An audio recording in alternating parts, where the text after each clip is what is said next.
need the 4-yard line. It's 3rd down and 6. Dart. Wells. Touchdown, Juice Wells.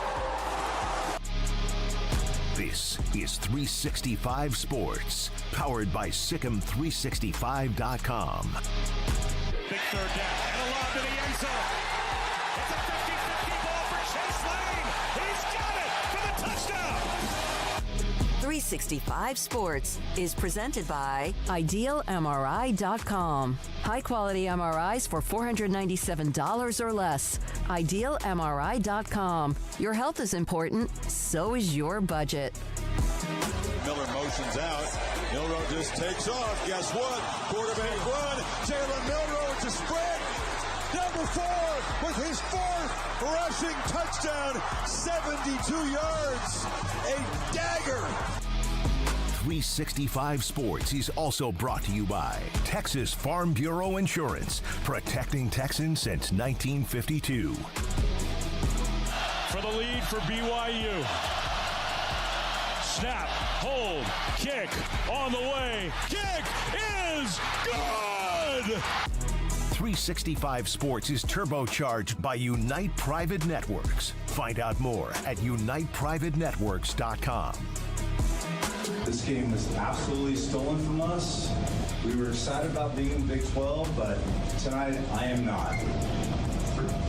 We won this game. Someone else stole it from us. Now here's David Smoak, Paul Catalina, and Craig Smoak. All right, here we go on this Wednesday, the day after they have released yet another version of the college football standings. The playoff standings. We'll have plenty of angles to look at. You're in the chat room. We'd like to hear your thoughts about it, too. And then, of course, we'll have our opinions on it, maybe a few other reactions as well. Taylor McCarg and Tony Caridi today will be a part of our show. Nikki Collin, Baylor women's basketball coach, is a part of it. Zach Gelb at 5 o'clock from Infinity Sports Network. And Josh Furlong from covers Utah and his thoughts about what's happening with the Utes and even maybe some people disgruntled with Mark Harlan and, of course, upset about their football season. Paul Catalina and Craig Smoak, we appreciate your time very much. Garrett Ross, Jack McKenzie here in helping to run the mothership. Here is how the bracket sets up after being released last night. Remember, 1, 2, 3, and 4, the highest ranked, what they project to be conference championship teams. You have up in the top left-hand corner, Notre Dame and Tennessee, right corner, Alabama, Indiana, Ole Miss and Penn State, bottom right, and then Ohio State, Boise State with the 4 projected conference championship teams, Oregon, Texas, BYU, and also Miami. In your opinion, Paul Catalina, you give me 1 or 2 of your thoughts on who's too high, who's too low, who shouldn't be in it. And Craig, you also, of course, with your opinion on this. I think Penn State's a little bit too high in my opinion, but I can go on with that forever. I don't think any of these teams at this point shouldn't be in it based on their record. I think that, I was a little surprised. I'm a little surprised to see SMU maybe not sneak in a little bit, but given the fact that Ole Miss is now very much back in this thing, that Alabama's very much back in this thing, SMU's got a mountain to climb. It's kind of, it's got to be a relief to Miami that you can fall to 9th in the overall rankings, but you're still the 4th highest rated conference champion and you can get in this thing. And we'll see if that going to be the same case for SMU. That might be Boise State. Like, looking at that might be Boise State's window, because clearly they don't think much of SMU yet, even though SMU, only loss is to the 3 seed right now. Yeah, the number 6th overall ranked team based on the standings, but what would be the automatic qualifier for the Big 12? The first thing that jumps out to me is actually, I think the place to start when talking about these is not just going chronologically, but hey, Oregon's number 1. You've got Texas there at 2, BYU at 3, and Miami at 4. Those are the top 4 seeds. Those are the most important seeds because they're the ones that will automatically be in the second round and are getting that conference championship top 4, love. So to be positioned there, I think, is where you begin with this, and then you fill out the rest of the bracket, and then you look at who's not in this bracket, but this tells the entire tale there. I think Oregon's a pretty obvious at number 1 right now. Texas sits in a nice spot. And I guess my second big thought on this is, or I guess my first big thought really is, this is why it was stupid to panic last week.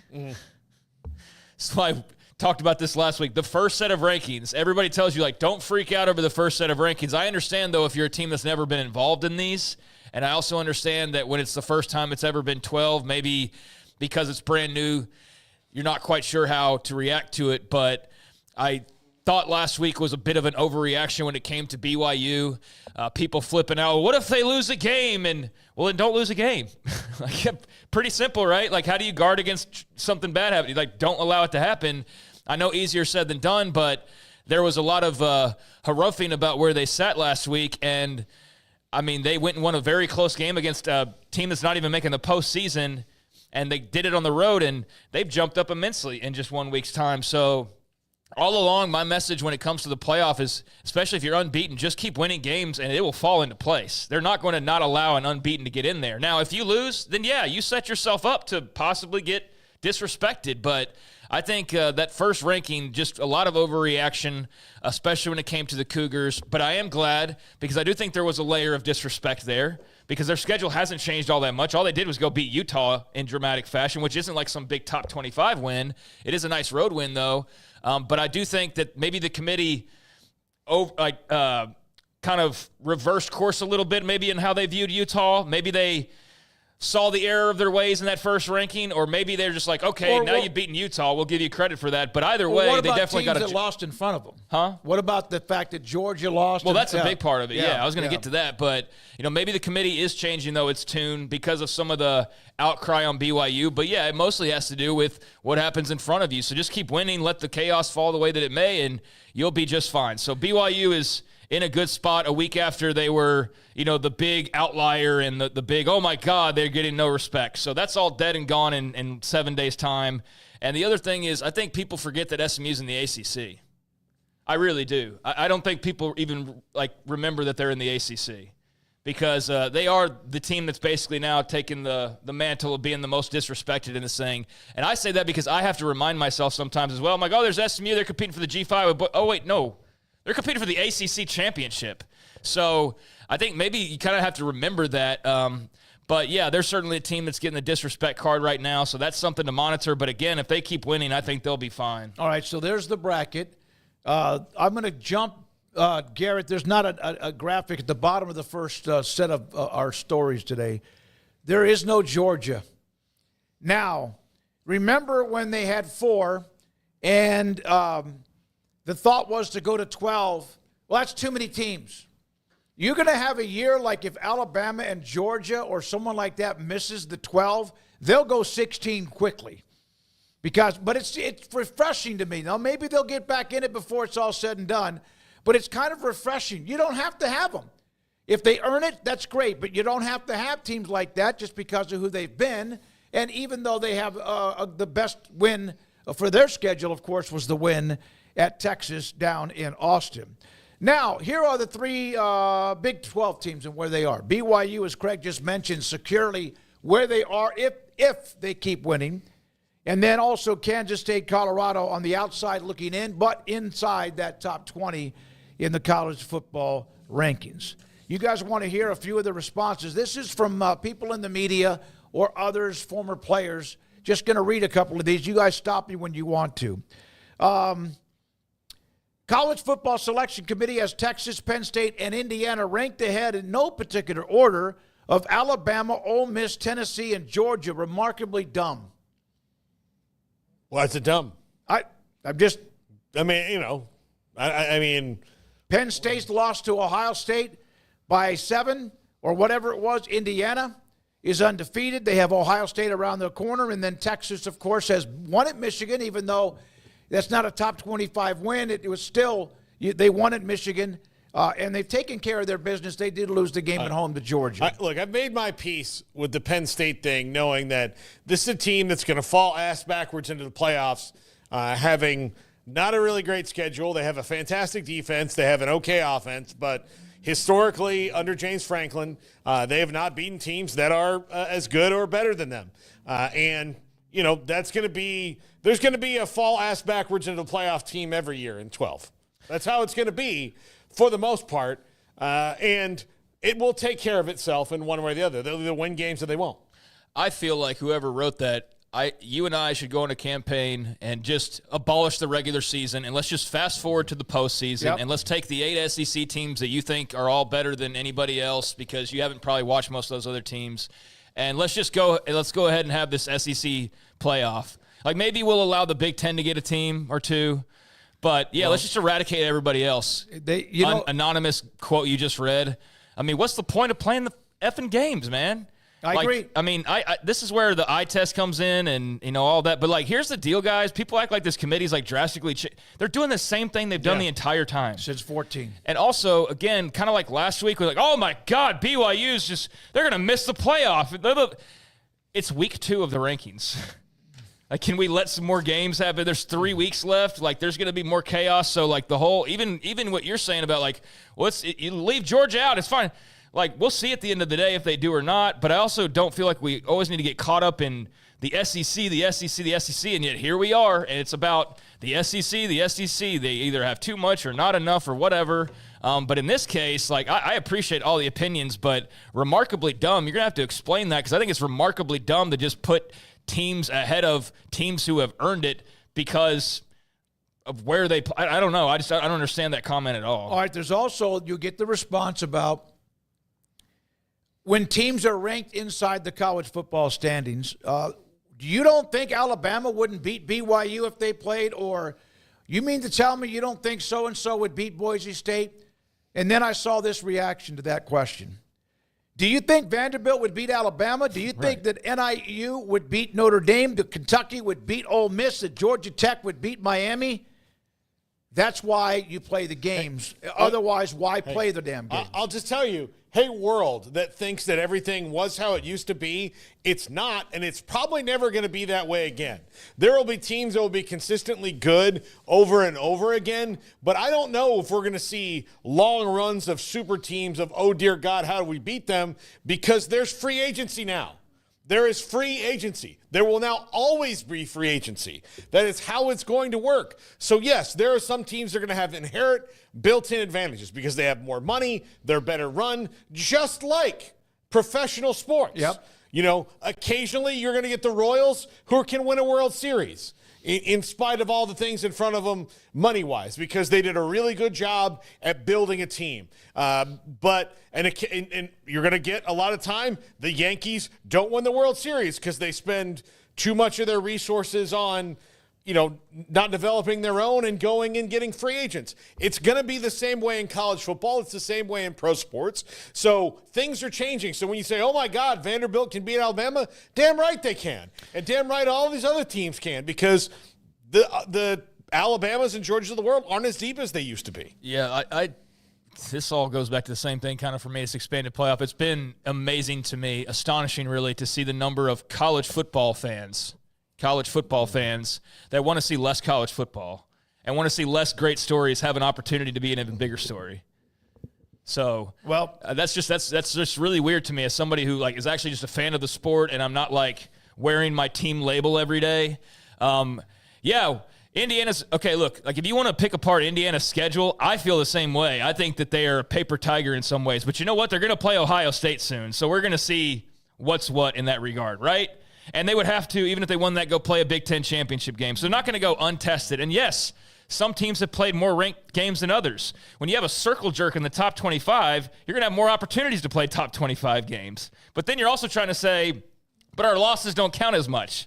And so that's just... I saw that last night. Yeah, it's amazing to me, how much people just want to just fast forward to this version that is just this hand-selected, same teams every year, and let's throw out the accomplishments when you're not under a certain banner because our eye test, my personal bias, says that you couldn't hang in Ole Miss. I think that's so incredibly stupid. And the fact that that's a college football media member is not surprising because that's a growing number of the voices, but I just think that's disappointing and is not really great for the sport. Not the sport that's defined by one place or one team or one whatever, but the sport that goes across the country, I think this has made it way more exciting. And the fact that you'd want less of this or less people getting opportunities who never get those opportunities, it's bizarre to me. Put up the graphic again of the bracket, please, Garrett, if you don't mind. We all got hot opinions on this. There's 12 teams. You know what the Big Ten and the SEC are apparently fighting for is what? And I was going to bring this up. What they want guaranteed spots. 3 or maybe even 4. Right now, they both have 4. Yeah. Okay. And then people want to complain, why Not isn't enough. Georgia in it? It's still, yeah, exactly. Okay. To that point, because of everything that Craig and you and I just said about how, teams can win now, it's different, it's been better, like all this, you have all this intrigue. Why do you think that the Big Ten and SEC want to guarantee those spots? Because they know it's different too. No, yeah. They know. Greg Sankey is well aware that he could have 1 year where, you know what, he might get 5 teams because those are the best 5 teams.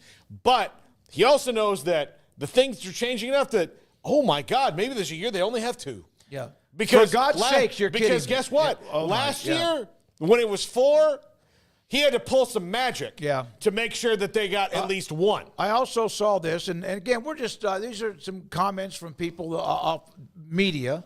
I didn't put all the names. I didn't put all the tweets up because we don't have time to put them all up. We have enough of those. But I have seen this a lot. How could Georgia be outside the top 12 when they have beaten the hell out of Clemson at a neutral site and won at Texas? Hey, those wins might be why they're like 13 or whatever, and they, in the end, could end up getting them back inside of this bracket and inside this playoff. Those wins absolutely matter, but we can't just forget about the losses because you have big wins. There's also the point of, well, who have you beaten? And that's a valid point, too. Who have you beaten? How many teams have wins against teams in the top 25 or inside the college football standings? That's also a valid, at least, discussion, too. Well, it sounds like the target moves when you want to start talking about losses. Oh, wait, but what about who you've beaten? Yeah. Oh, well, we've actually beaten some teams. Yeah, but how many teams in your league are ranked in the top 20? You're going to just have a moving target because these people aren't listening to reality. No, and look, if you want to get into who you're beaten, then Texas has a problem. Exactly, Yeah, Texas has a problem. Now, that could change here in a couple weeks, but if anyone is in where they are, and this is not to disrespect them because I think they're freaking like jet fuel, who among the, let's say, top 5 or 6 teams is an eye test pick?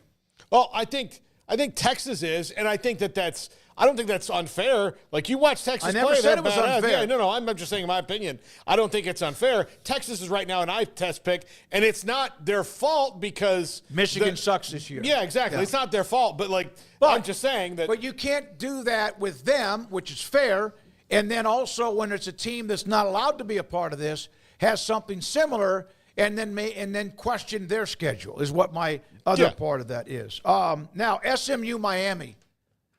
They have Miami right now as the ACC champion, which would mean one of the top 4 seeds. This is also dumb, honestly. Like, the amount of conversation, like, they are just getting their money's worth because we sit here and go crazy over it, and then next week it changes. Well, and somebody loses, I mean, it's just – that's what's so silly. That's what was especially silly about last week and why I was not flipping out over the very first rankings because, I've learned enough. And now I find myself slipping into that trap here, but it's not even so much – slipping into it is when I see somebody try to disregard other people's successes because SEC, that pisses me off when it comes from a media member who's I'll say it again, college football fan.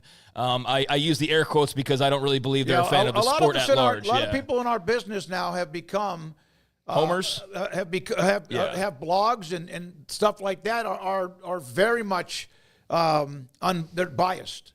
And it's a little bit almost of a cheerleading factor in too many ways, and that's everywhere. That's the whole everywhere. Media, SMU and Miami. Overall record, Miami's 9-1, SMU is 8-1. Conference record, 5-0 for SMU, Miami's 5-1. Records against the top 25, Miami's 1-0, SMU's 1-1. Conference record against FBS teams above 500, SMU's 4-1, Miami's 3-1. Combined opponent win percentage, SMU's higher than Miami.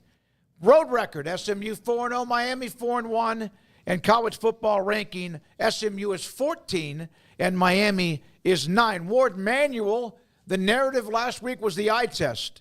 And this one was a response or question about the teams like Indiana and et cetera involved. He went yesterday or last night to talking about how we just like this team. Or Miami's edge against SMU. He should have just said this. He didn't. He alluded to it.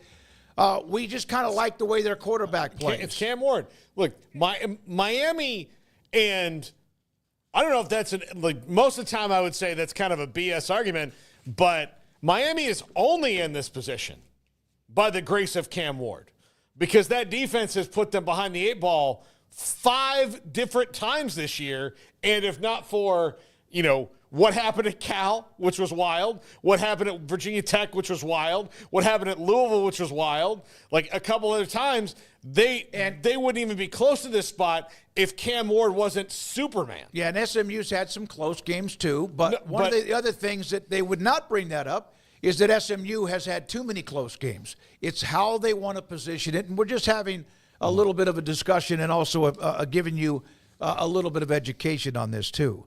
So Taylor McCart will join us in about 20 minutes. Here's what he put last night.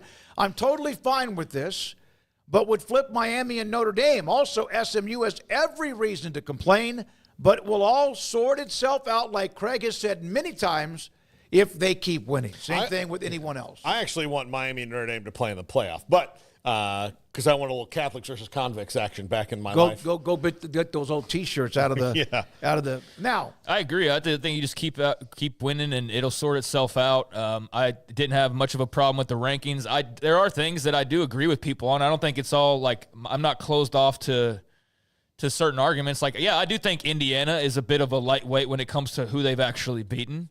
But like I said, they're going to play Ohio State soon enough, potentially a Big Ten championship game. They're going to be tested before it's all said and done. And I could see you maybe tweaking a team by a spot here and there if you wanted to drop Miami lower.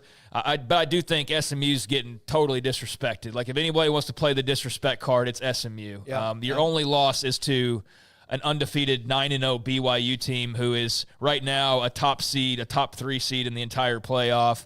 And you lost to them by a field goal in a game where I guarantee if you replay that, BYU still maybe wins that game. Still a good chance they do. I don't think they're holding SMU to like 5 field goals again, the way that they did in that first meeting. I think that BYU can still very well win 4 out of 5 against them or whatever. But that you look back at that game, they limited SMU to 5 field goals. That was still when the quarterback situation was kind of like being worked through. And I think now you get like a better Kevin Jennings, and teams get better along the way. BYU's a different team since then as well, but that loss was a close loss and a bad day for them, but that's their only blemish. Other than that, they played them tightly despite not being able to get in the end zone. So maybe I'm giving them too much credit. Maybe, again, it's what I think, and they still feel like SMU is just some G5 team. Yeah, and again, just keep winning, and they will have a chance to play Miami. Right? Go in the ACC. If they would have went out and Miami wins out, they're going to play them in the championship game. Here are the first round point spreads from Brett McMurphy. Put this up, courtesy of someone that works for Action Network HQ.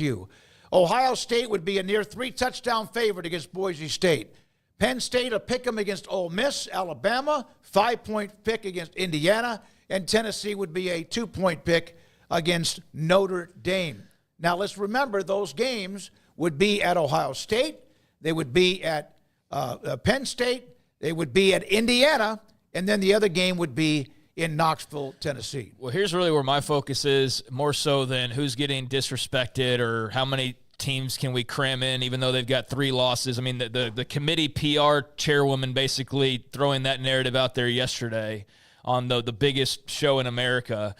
So if you want to talk about like people wearing tinfoil hats or trying to make some of this up, it's like, just go watch Pat McAfee yesterday and you can see for yourself the actual spokesperson for this committee putting forth the idea of 3-loss teams from a certain conference. So like there's not entirely just all paranoia that's made up out of nowhere. But I think in general where the playoff lies, while you can get in the mud and sling it back and forth on all these little intricacies that we're talking about. My thing, again, is, just let it play itself out because it's already, worked out for BYU in 1 week's time, even though not much. Yes, things changed. Teams lost. They won again. But, again, it worked itself out in 7 days. So the rest of these problems, quote-unquote problems, I think will work themselves out. But where my head really is just looking at these games. It gets me excited. It gets me excited to think that Notre Dame is going to roll into Knoxville to play at night, during the day. I don't know when it would be. I don't know what bowl game that would be off the top of my head, but that seems like a hell of a freaking game to watch. And if it was just the Orange Bowl or something, that'd probably be pretty cool. But the fact that it's not, and it's a Tennessee home game, that's an elimination, that the winner then goes to play Oregon, is just freaking awesome. I mean, we've dreamed of this our entire lives, and here we are, and we get these super matchups. Alabama, Indiana, that's not something like on my dream card. If I was filling out fantasy booking this, that would be top of mind. I wouldn't have Indiana in this grouping necessarily, but they're a fun team to watch, and being in Bloomington, welcoming Alabama, you don't think that's a big-ass deal for that program? Oh, man, my that'd be God. huge. They had game day. Huge game. Those things that's how you also then get better players and recruits, too. That's interesting. Yeah. And maybe you win. Penn State hosting Ole Miss would be electric, and then Ohio State, Boise State. I can already hear the people out there who are claiming that Boise State doesn't deserve to be in the playoff, because look at that point spread. Vegas says they'd be 2 touchdown underdogs. Why even play the game, Jethro? Yep. I mean, I hate that because – that's you said Jethro. Stop making fun of the SEC. No, I'm just saying that in general. That's not the Pac-12. Sorry, Bartholomew, Big Ten. That's also easily the Big 12. There's some Jethros. Oh no, there absolutely. Too. No, I get it. That's college football fans. Yeah. I think that is definitely an argument that's been out there somewhere. It's like, well, look at that point spread. Why? That's why. Georgia should be in there because they would maybe even be favorites, and I know that's probably what's being said, but.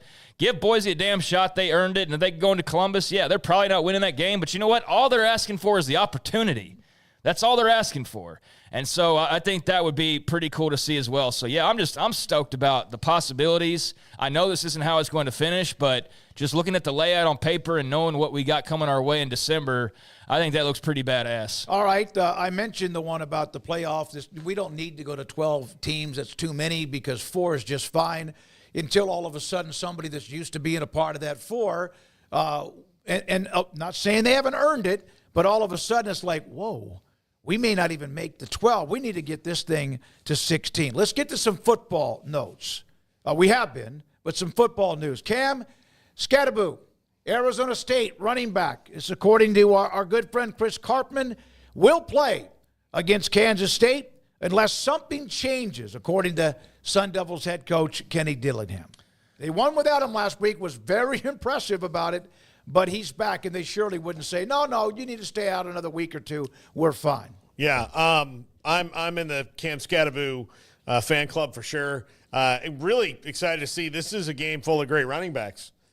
There's a great run game. Yeah. So, it's look, Kansas State, it better mind its P's and Q's now because they're starting to play fast and loose a little bit with their future. I think that Kansas State is showing they're probably about a year away. That the seedlings are there for them to be good for a couple years, but right now it's just not quite there. Arizona State has cut the line. Yeah. Now you're looking at a team that could find their way into a way better spot than anybody ever thought they could be, especially with a win against Kansas State. I think Kansas State, maybe even Colorado. Let's see, there's somebody else that should be a part of this where everyone thought, oh, this is pretty neat, this is cute, but eventually the schedule overwhelmed them, and look where they are with 3 games left in the season.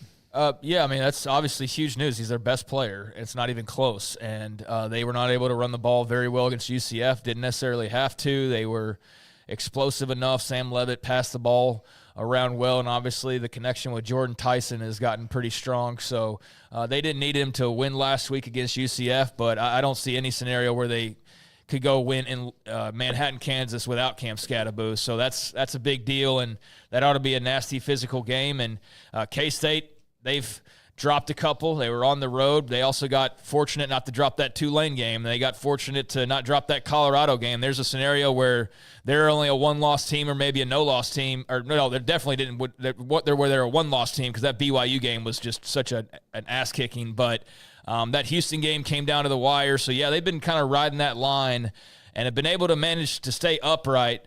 But they've been fortunate not to drop a couple of others either. This one will be a test, especially with Scatterbo back in the fold. And I think it's a unique matchup between the old school Big 12 and one of the newcomers here. It is, excuse me, Craig. It has been a miserable year for Utah football. And, of course, last weekend, maybe the icing on the cake. And then, of course, the story with Mark Harlan, too. And now this story. And Josh Furlong will join us today at 5:25.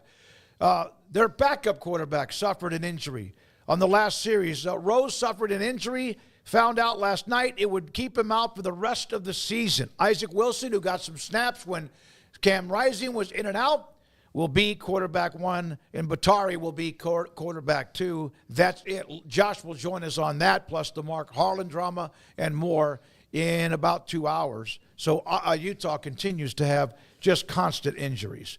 Now, and by the way, that was in the last series of the game. The last series of the game is when Rose went out. Brandon Rose went out with that injury.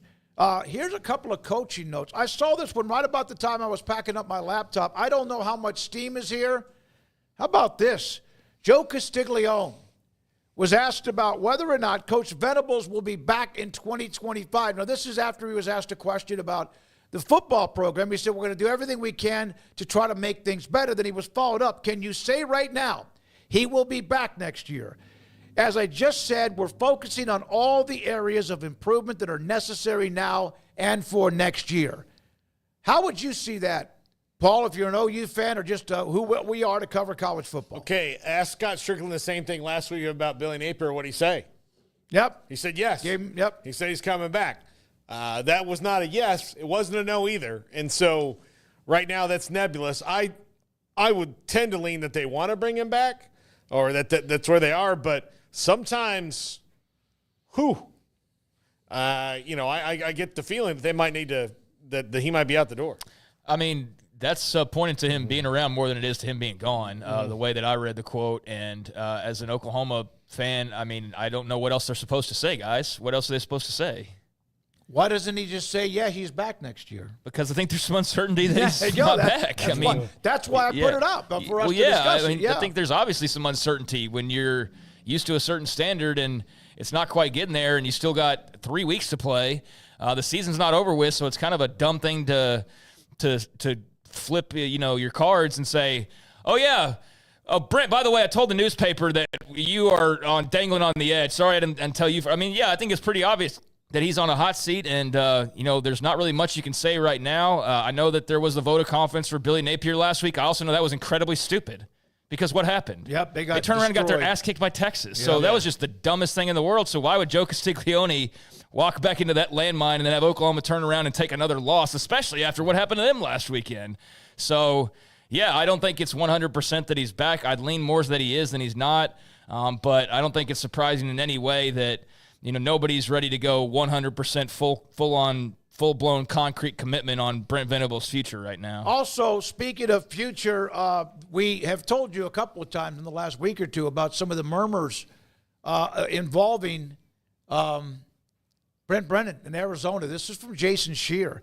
A lot of rumors regarding his status. Friday's game could be big for various reasons. If those rumors are true, he also added yet another one that I'll read to you. I have no idea if Arizona, this is Jason Scheer, will be able to raise the necessary money. There have been strong rumors that the school has it through boosters. Still, people continue to have difficulty separating school financial issues and money that comes from fundraising and also boosters. This has been picking up steam. Yeah, I think there's the theory here with Arizona and Brent Brennan that wasn't the right guy to replace Jed Fish, and they're going to go ahead and try and cut bait before, they get too long into it and try to reboot it. Although, I don't know, like, you're looking back on it, what everybody thought was going to happen after they lose what they lost, and then it was all about Fafita and McMillan. McMillan's going to the draft, no doubt this year, and then the whole thing is going to be trying to keep Noah Fafita out of the transfer portal. So if Brent Brennan can't do that and Fafita wants to leave, then nobody can stop him. I just don't know how everybody so badly missed on Brent Brennan's hire at the time then, because it seemed fine when you hired him to go replace Jed Fish, and Jed Fish was a big old POS, and, we got the best players to stick around anyways. We don't need you. There's not going to be much of a drop-off. The coaching wasn't really a factor. All these things that I read and heard during the offseason about Arizona, that losing their coaching staff was not going to be that big of a deal. It obviously has turned into a big deal, but to be in a situation where you're approaching 10 games into a guy's tenure and already at this point of trying to back out of it, I just think that's a pretty egregious error to make by your hiring committee. No? I mean, that's just – I don't know how you missed that badly, potentially. So that's where I would start as far as culpability goes, not Brent Brennan. Because why? Are we going to trust those same people to hire the next guy? Well, that's the thing about Strickland. When people look at what Napier's done or not done, the other thing is we could give them another chance to hire somebody else when they also have a basketball coach under investigation who we hired. And, again, that remains to be seen. I agree. But I also understand that, Fafita is going to be probably like in Eugene, Oregon or something next year. I imagine he's going to get a lot of great portal offers. Oregon might have better in mind. I don't know the whole crop that will be out there just yet, but he could definitely be in that pool. McMillan will be in the draft, like you said. And beyond that, I don't really know what you're selling. Like, I don't know where Jacob Manu and, like, all these other names that are great players for them, like, start to stack up in terms of the departures, like, off the top of my head. But, yeah, you're not going to be more talented next year in any way. Nope. So, yeah, I don't know. It's a bad situation, so I can understand why it's kind of at a fever pitch right now. But I also know, like, you're not – like, even Ohio State doesn't fire a guy 10 games into his first season. Yeah. So I don't know that you've really got a much of a leg to stand on unless you just go, like, all right, you guys aren't hiring the next guy because this was such a disaster that we can't do this and over if you again. don't allow the AD who hired the coach, if that's the one who did it, to hire the next one, then you need to fire him too, or her. All right, here's a note. This is just I saw this image. This is the one with Harlan at the podium. This is from probably a BYU fan. Oh, my God, just all over his face. Would that be a GIF or a GIF? What do you call that? I call it GIF. Okay, all right. There we are with GIF that. is peanut butter. Yeah. And here's the thing. Every day I'll say this. Thank you for bringing this to the Big 12, making this a conference game. Absolutely love it. There are some intense rivalries in the Big 12, but for the most part, Texas Tech got all theirs taken away. They've got to build some new ones. Baylor still got to keep TCU. Farmageddon wasn't protected, even though that's just mind-numbingly dumb by the Big 12. So I absolutely thank God that this one's here, because there is no love lost between these fan bases, and I really hope that they never get along. And what's hilarious to me is that the coaching staffs are bros. Yeah. They love each other. Remember Kalani a couple of weeks ago suggested, hey, we need to make this thing a lot more peaceful. Well, that went out the window. There's a lot more to get to. Craig, you're going to wrap it up, and then we come back with Taylor McCard. Yeah, and the name was escaping me at the time, but I do think that what Arizona can say, if they were to go that route with Brent Brennan, is the guy who hired Brent Brennan is stepping down in Robert Robbins. So he did make that known in the spring. So I guess that would answer my question about, like, hey, if you're going to go to the same people that hired this guy, I guess technically they've already got the answer for that, now that I think about it, because of the fact that Robbins, after all that noise last year, had made it known back in the spring that he was stepping down. So I suppose it would be different people. I don't know the ins and outs of Arizona, but it's still just puzzling for any program, much less one that's not a premier blue blood, to be talking about getting rid of a guy with 3 games left to go in a season. That's pretty rare. But the BYU-Utah thing, if I was a Cougar fan, I'd be having a lot of fun with this. What a great week. What a great season. What a great Tuesday night, because now you're right there in the thick of things. And just like I said last week when people were panicking over them getting disrespected, just keep winning, and there's nothing that anybody can do to hold you down. You're going to be a top 4 seed. You're going to get a first-round bye, and you're going to be in a great position to go to the next level. So, handle your business and don't worry about, well, what if we lose? Why don't we get a mulligan? No, just go win your games And as you saw last week, that's easier said than done. By the way, everything you said, just go keep winning. And that SMU or BYU or Boise State or whoever that has to probably do even more than they need to.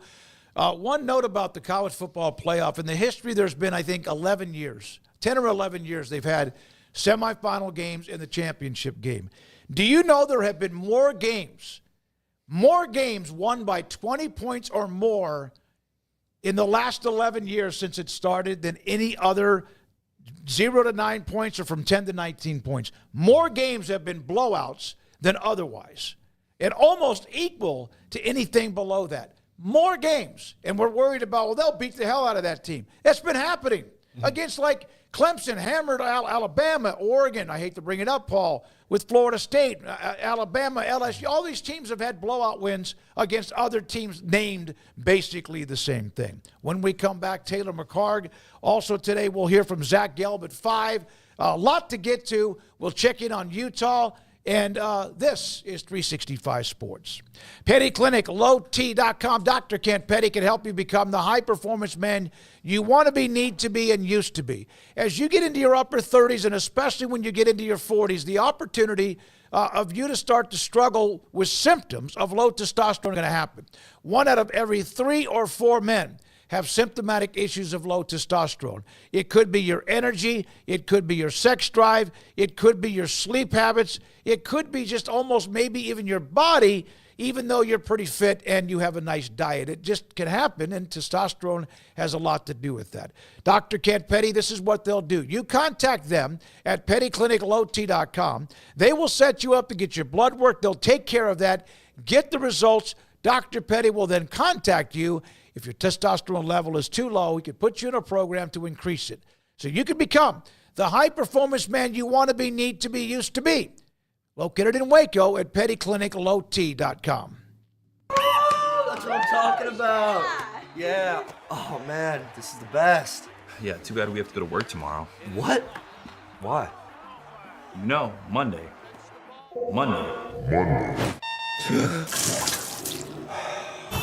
Where's my report? You millennials are all the same. You okay, Dexter? What happened? You need Sunday scaries. Screw you, Monday! Woo!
If your business is like most, you need things done quickly.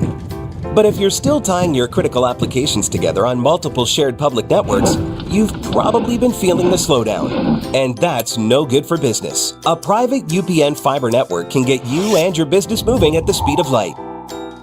Whatever you need, we can build it. Internet, Metro Ethernet, Waves, dark fiber. We deliver custom private networks and are focused on business customers only. Our next generation 100% fiber optic infrastructure offers you low latency and ultra scalable bandwidth with speeds up to 100 gigabit to run your critical applications. Your connection won't be limiting your performance anymore. It's diverse and scalable, so it can grow and change as your business grows and changes. And with a secure carrier-grade private network, you'll have all the reliability you need. Contact UPN today to learn more. Fast just got faster. There are hundreds of things that can affect our sleep, but what's affecting yours? Sleep Doctor's home sleep test brings the precision of a sleep lab into the comfort of home to help you get answers and unlock a lifetime of great sleep. Start now at sleepdoctor.com/TV. This is 365 Sports. The 3 o'clock hour is sponsored by Waco Custom Marketplace. Meats, sweets, Texas treats, and a cut above the rest. 425 Lake Air Drive, Waco. Taylor McCarg, CBS and ESPN college football analyst, joins us on Wednesdays, and he's with us with Craig and Paul, David Smoak. And Taylor, thank you very much. We showed the tweet that you had from yesterday after the standings were released. Your overall thoughts of what you saw, anything in particular that, like, I don't like that, or who's not being given enough credit and who is giving too much credit? I think it's clear, SMU, and I know there's already been a lot made, but SMU and their frustrations. I think it's interesting that they, number one, were behind Boise State. But that to me was sort of the biggest surprise. I think if you look at sort of the teams that have a couple losses already, I think about Georgia, Alabama, it's positioning, and this is about what we expected with the rankings in large part, for the SEC and the Big Ten to be fighting for 3, maybe 4 teams. And then for the ACC and the Big 12, looks like likely 1 team getting in for each of those. And then you've got the group of 5 representative that are looking more and more like that's either going to be Boise State or the winner of the American between Army and potentially even Tulane on the outside looking in. But I thought SMU, I heard this earlier on Sirius Radio, and I'm going to steal this. Think about Penn State. And what is their best win? That's probably Illinois. If you ask, what is SMU's best win? Well, it's probably on the road at Louisville. But I think SMU is not given the credit for the close wins that they've had in the ACC. And I think it just speaks to the committee not giving a ton of respect to that conference as a whole, top down. But, even a week ago for SMU, how they beat Pitt, that game was not close until the score ends up looking like it was close late, but it really wasn't. And so I tweeted it, like you mentioned, that will sort itself out as the season goes along. And for the ACC, I think its best case scenario for SMU is you got to win out, because if they end up with 2 losses, even if BYU ends up winning the Big 12, I don't see a 2-loss SMU getting into the playoff. Taylor, your thoughts on what right now is, speaking of SMU potentially in the ACC title game against a Miami team that is very vulnerable on defense. Now, they've got Houdini at quarterback and Cam Ward, that's for sure, but they've been warding off a loss like this to Georgia Tech for a couple weeks, and it finally jumped up and bit them. Yeah, some issues certainly on the defensive side, there's no doubt, but I would focus more on the offensive side with Cam Ward, and for all the wonderful things that he does off script. The issues that he presents with ball security, I think that's what you saw catch up with them last week against Georgia Tech. There were a couple opportunities earlier in the season where it looks like that may have caught up with them as well. Think about the miracle that they had against Virginia Tech. They should have lost to Cal early in the year, and that's a Cal team that's going to be towards the bottom of the ACC. So it felt like this was a long time coming. Cam Ward, for as great as he is, it seems like more and more getting to his second read and getting to the off-script play almost immediately. Instead of what looks like working through a progression, it's starting to feel more and more like he is trying to, I'm going to wait until the pass rush gets by me or it collapses. And that's where he does a ton of his damage is off-script, but defenses are getting wise to that. And we talked about this on our broadcast against Washington State, where John Mateer for Washington State is doing a lot of the same things that Cam Ward is doing and makes so much happen off script. Defenses are getting much better about what they call creating the cage around the quarterback, not letting pass rushers get too far upfield, keeping everything in front of them. and having sticky coverage on the back end, and that's how you create takeaways. And Georgia Tech did a great job of that. And Miami's in the same boat as SMU to me. Another loss, and I think they're out of the playoff. If they win out, obviously, they're in and they get a bye. Does Georgia have to lose by 50 for it to count like everybody else's losses? And what were your thoughts on their 18-point loss to Ole Miss on Saturday? A big win for Lane Kiffin and that program. Yeah, huge for Ole Miss, and got them right back in the mix as a 2-loss team that I think, assuming they win out, which they should with what they have left on the schedule, I think Ole Miss is in. I think they'll be likely going on the road. I don't think they'll host, but I think they're in if they win out. For Georgia, the challenge for Georgia is, I think, to this point of the season, you guys may disagree, but I think their win at Texas is the most impressive win in all of college football this season. How they did it on the road, how they dominated as a defense, that to me was, again, it's the most impressive win for a single game that I've seen all season. But the problem is it's been a little bit of Jekyll and Hyde. And for Georgia, you saw the issues. We talked about this with Cam Ward.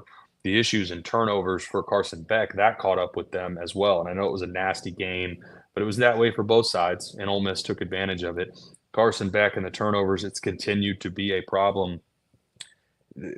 On the flip side, though, if you're a Georgia fan, they've got another opportunity, and they get them at home, but now they're playing a very good top 10 Tennessee team. If they win that game, in terms of the wins, there's not a team that has a more impressive resume, in my opinion, for quality wins, but you've also got 2 losses there as well. So I know ESPN already starting to, a couple people I've seen position that even a 3-loss Georgia team should potentially be in. I disagree with that, because now you're starting to get into quality losses, and I don't want to put too much stock in that. I think a 3-loss any team, that should be automatically, for the most part. I think we can all, in my opinion, we should be able to say that team should not be in the playoff, especially with the quality that we have around the country in college football.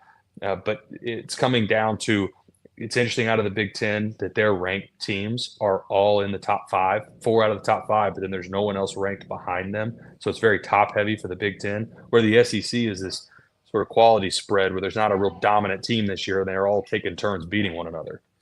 Yeah, I saw your response to the Heather Dinich with McAfee. We even brought that up yesterday about no thank you. Already positioning the possibility of a 3-loss team. Hey, they're not all the same, right? They're setting that up. They're setting the table. And I disagree with it, because if Georgia were to lose again, and I don't think they will, I think they win at home against Tennessee, and it'll be interesting to see how this plays out down the stretch and who ends up being in the SEC championship. I think they've got a tough path to get there now. But if they lose to Tennessee, to me, you're out, especially because they would have lost to them at home. I get that it's Alabama, Texas, and Tennessee, and those are 3 of the best teams in college football. But by losing to all 3 of them, I think you've proven that you're not one of the best teams in college football. If you lose 3 times, even if it's 2 of the best teams, if you play them 6 times and you lose all 6, I think that it's the same logic.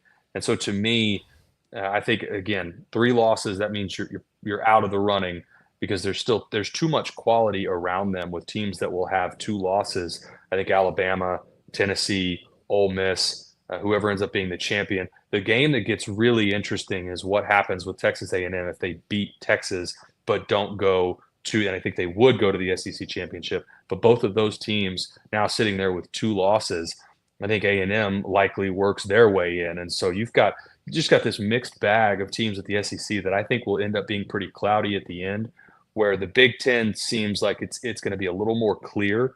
The biggest question out of the Big Ten, what do you do with Indiana if they lose close to Ohio State? Because that's a team that quality wins. They don't really have very many. They have taken advantage of playing most of the bottom half of the Big Ten, but they're also, in all likelihood, going to end up at 11-1. Are you really going to leave out an 11-1 Big Ten team? I think they'll probably be in, but that will be a point of contention for SEC fans. Taylor, Notre Dame is probably going to find their way into this thing. Now, they do have to beat Army. Do you think if Army beats Notre Dame, that can be the thing that catapults them in?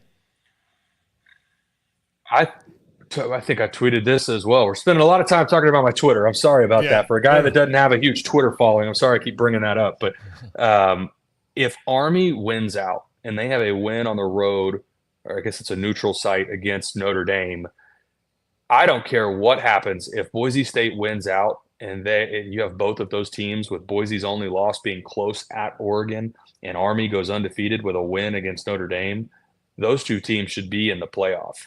Now, is that going to happen? Probably not.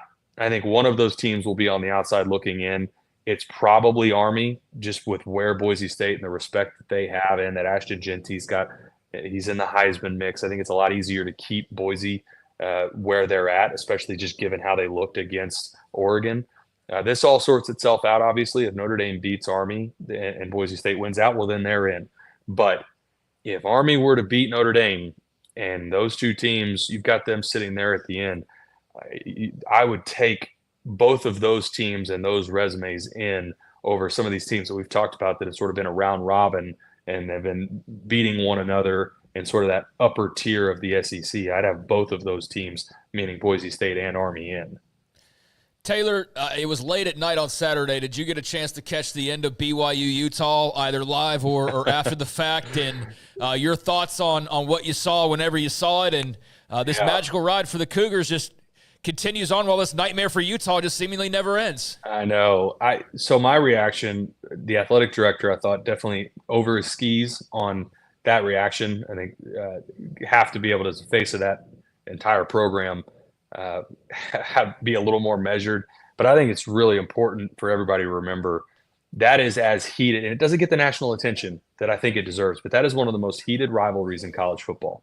Those two teams hate each other at the same level that Auburn and Alabama do, that Texas and A&M do, Texas and Oklahoma, Ohio State, Michigan, whatever rivalry you want to throw out there, those two fan bases despise one another. And when it comes down to a call that I thought it really wasn't that close of a call. It was a hold. He gets pulled down. There's a clear jersey grab. It impedes his ability to run the route. And I get it's in a difficult spot late in the game that you could – and sometimes you see that go one way or the other. But to me, regardless of the situation, that looked like a hold. And it also ended up being – they're still on the 20-yard line. It wasn't like that's the call that put them in field position to kick the field goal. So for BYU – they still had to drive another 55, 60 yards to get into field goal range. Utah, I thought, lost their composure in that spot. But I just go back to the intensity of that rivalry. I think this shed a little extra light on it than it typically gets. And you said it exactly right. For BYU, this crazy ride continues. And as Iowa State falls again, Colorado had a big win against Texas Tech. Starting to get this, feels like a more clear picture where it looks like we're headed towards a BYU-Colorado Big 12 championship for two teams that I don't think anybody expected to be in this spot when we looked at preseason rankings in August. Taylor, thank you. What game do you have? We are headed to some CUSA action. We've got La Tech and Western Kentucky. So Western Kentucky still undefeated in CUSA. So looking forward to getting to Bowling Green, Kentucky tomorrow night. Thank you for your time as always, buddy. Good to see you and hear from you. Taylor McCark, CBS, ESPN college football broadcast analyst. When we come back, he is the voice of West Virginia athletics. The Mountaineers, you kind of maybe thought that they disappeared. They're not quite done. And they host Baylor this weekend. We'll discuss that with Tony and more. And this is 365 Sports. The Baylor Club inside McLean Stadium off I-35 in Waco on the Brazos River with the amenities you would want of like a country club, but also other perks, including if you join as a member, there are even perks that you get to play golf at different courses and resorts throughout the country. The Baylor Club with General Manager Mike Mosel, they host big events. They host luncheons, a lot of them. They host banquets, including the one we do. They are and everything you would want in a club, and also with the beautiful views of McLean Stadium or looking across the bridge in Brazos River of the Foster Pavilion. The food is fantastic. They have chefs who they cook good stuff. There's fantastic food, but they also occasionally will do even taste testing to get your feedback on something that's maybe a little bit different or something that they add to the menu. The Baylor Club with memberships available. One more home game. They'll have a huge tailgate at the HEB tailgate that is just outside the stadium. Memberships available, amenities that you'd want, and even a great place to have a business meeting if that's what you want. They have a place for you to kind of get away and talk business with somebody if you want as a customer, client, or just a friend. It's the Baylor Club inside McLean Stadium up I-35 in Waco. Hi, I'm Mark Stewart with Bird Colgan Ford. It's that time of year, it's football season. Bird Colgan Ford is a proud supporter of the best high school football right here in Central Texas. BK Ford is proud to sell the #1 selling truck in Texas, the F-Series truck, 47 years in a row. Come see the largest showroom in Texas and experience better at Bird Colgan Ford.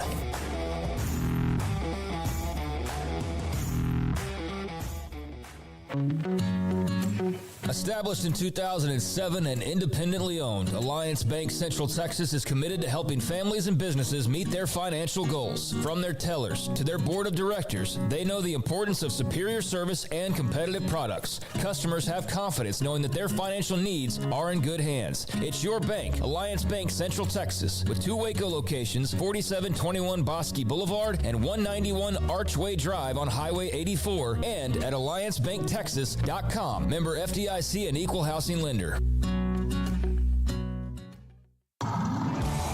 It's football and tailgate season. If you want product for the grill or smoker, charcoal, seasonings, marinades, sauces, Waco Custom Marketplace is your home to help prep, cook, and enjoy your food. Tailgate must-like brisket, tri-tip, fresh-made burgers, sausage, chicken wings, and if you want steaks, call in your order and pick them up. Bacon wrap fillets or any kind of ribeyes. USDA Select, Choice, and Prime that melt in your mouth. House-made sausage and jerky. Also, Waco Custom Marketplace, a one-stop shop for tailgating, barbecue, cook-offs, and family get-togethers, fundraisers with fair prices to you, the customer. A bakery with fresh baked bread and kolaches. There's cold beer, wine, and soft drinks. Serving Waco restaurants and families since 1940. A cut above the rest. Waco Custom Marketplace, open Monday through Saturday at 425 Lake Air Drive in Waco.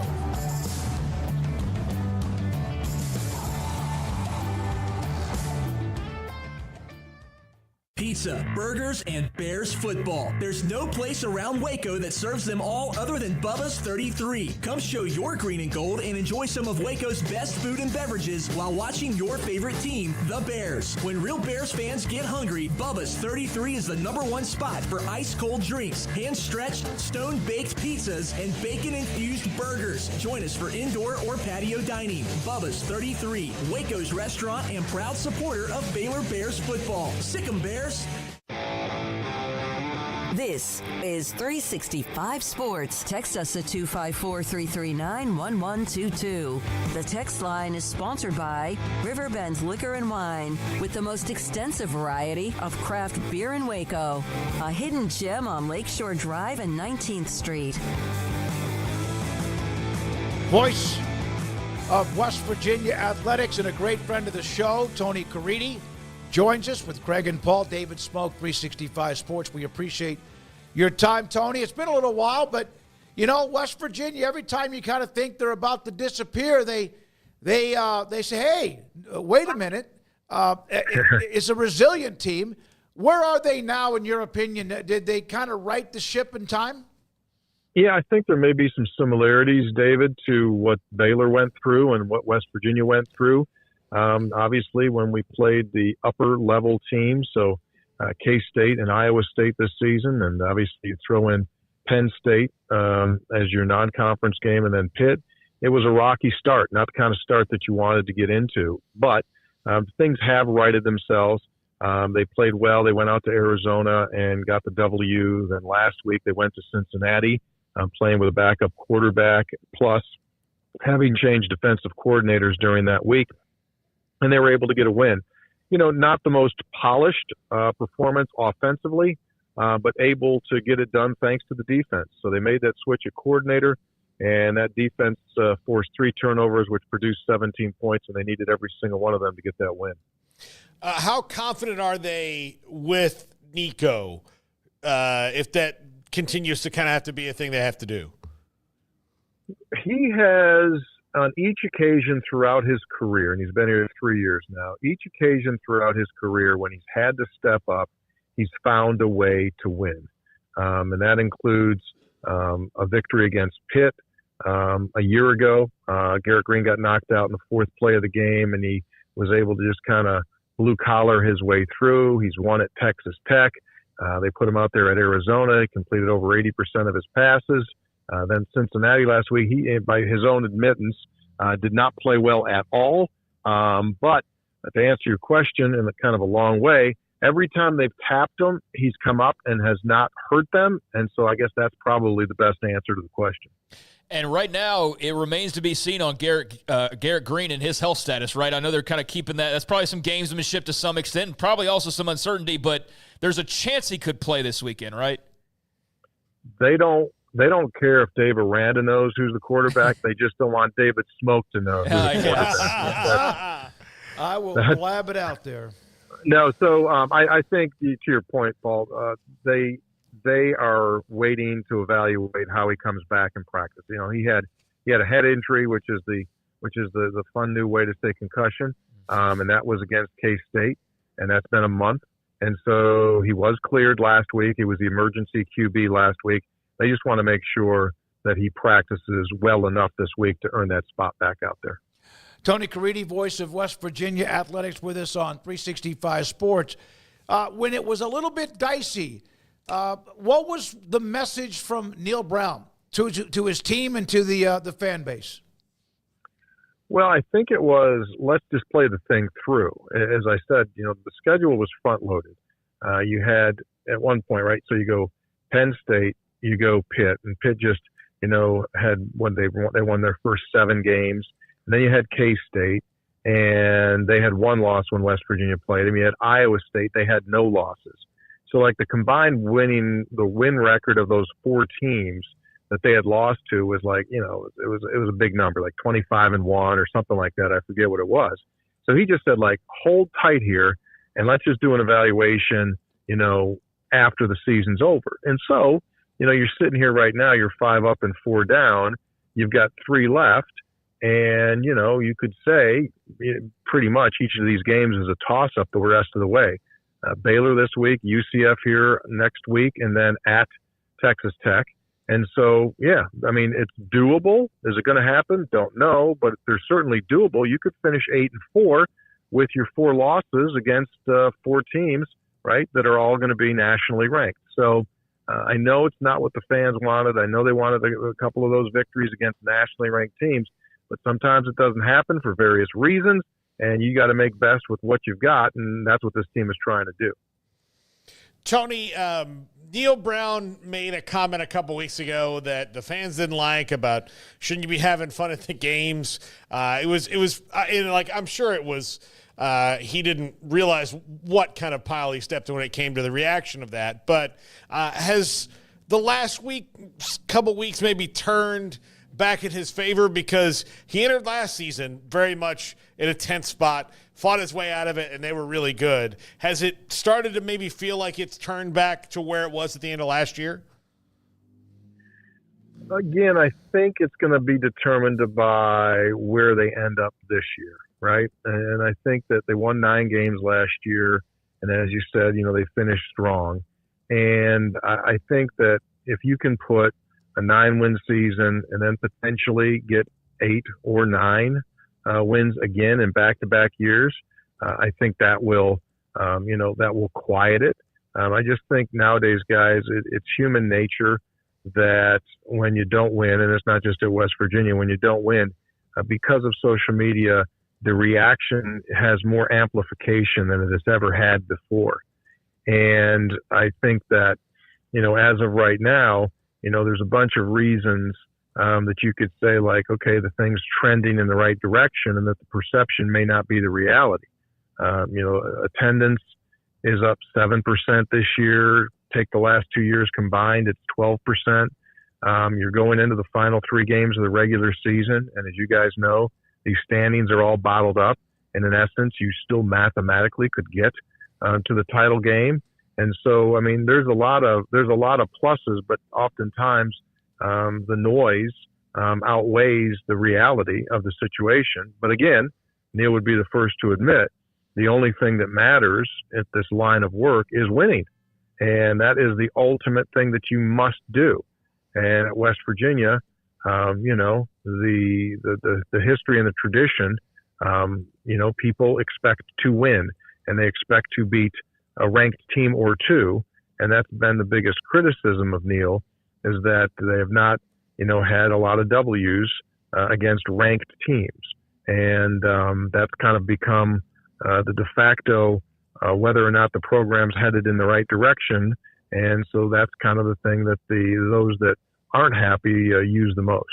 What jumped off the page to you about seeing the defense now that Jeff Coons has taken over? I know it's a very small sample size, Tony. Was it just the turnovers that they were able to get, or was there more to it that you saw? Yeah, it was a combination of the turnovers and quite simply, and as base as this may sound, they just were not previously getting lined up in time. A signal was coming in late, and as a result, they weren't pre-snap ready. And as you guys know, especially with the way that the tempo works in today's game, if you're not pre-snap ready, you're already way behind and on your way to failing on that play. So that stood out to me. And then in addition to that, as they had kind of said that they were going to do, they turned the thermostat up on applying pressure and basically sold the fact to the kids, hey, you stop first and second down, and we promise you that you will have the ability to go get the quarterback. And pressuring the quarterback, guys, I don't know how much you saw of our game, but we had a pick six in that game. That was the result of the quarterback getting hit, and he made a really poor decision just to chuck the ball out there to get rid of it so he wouldn't get sacked. Picked off, and it went 79.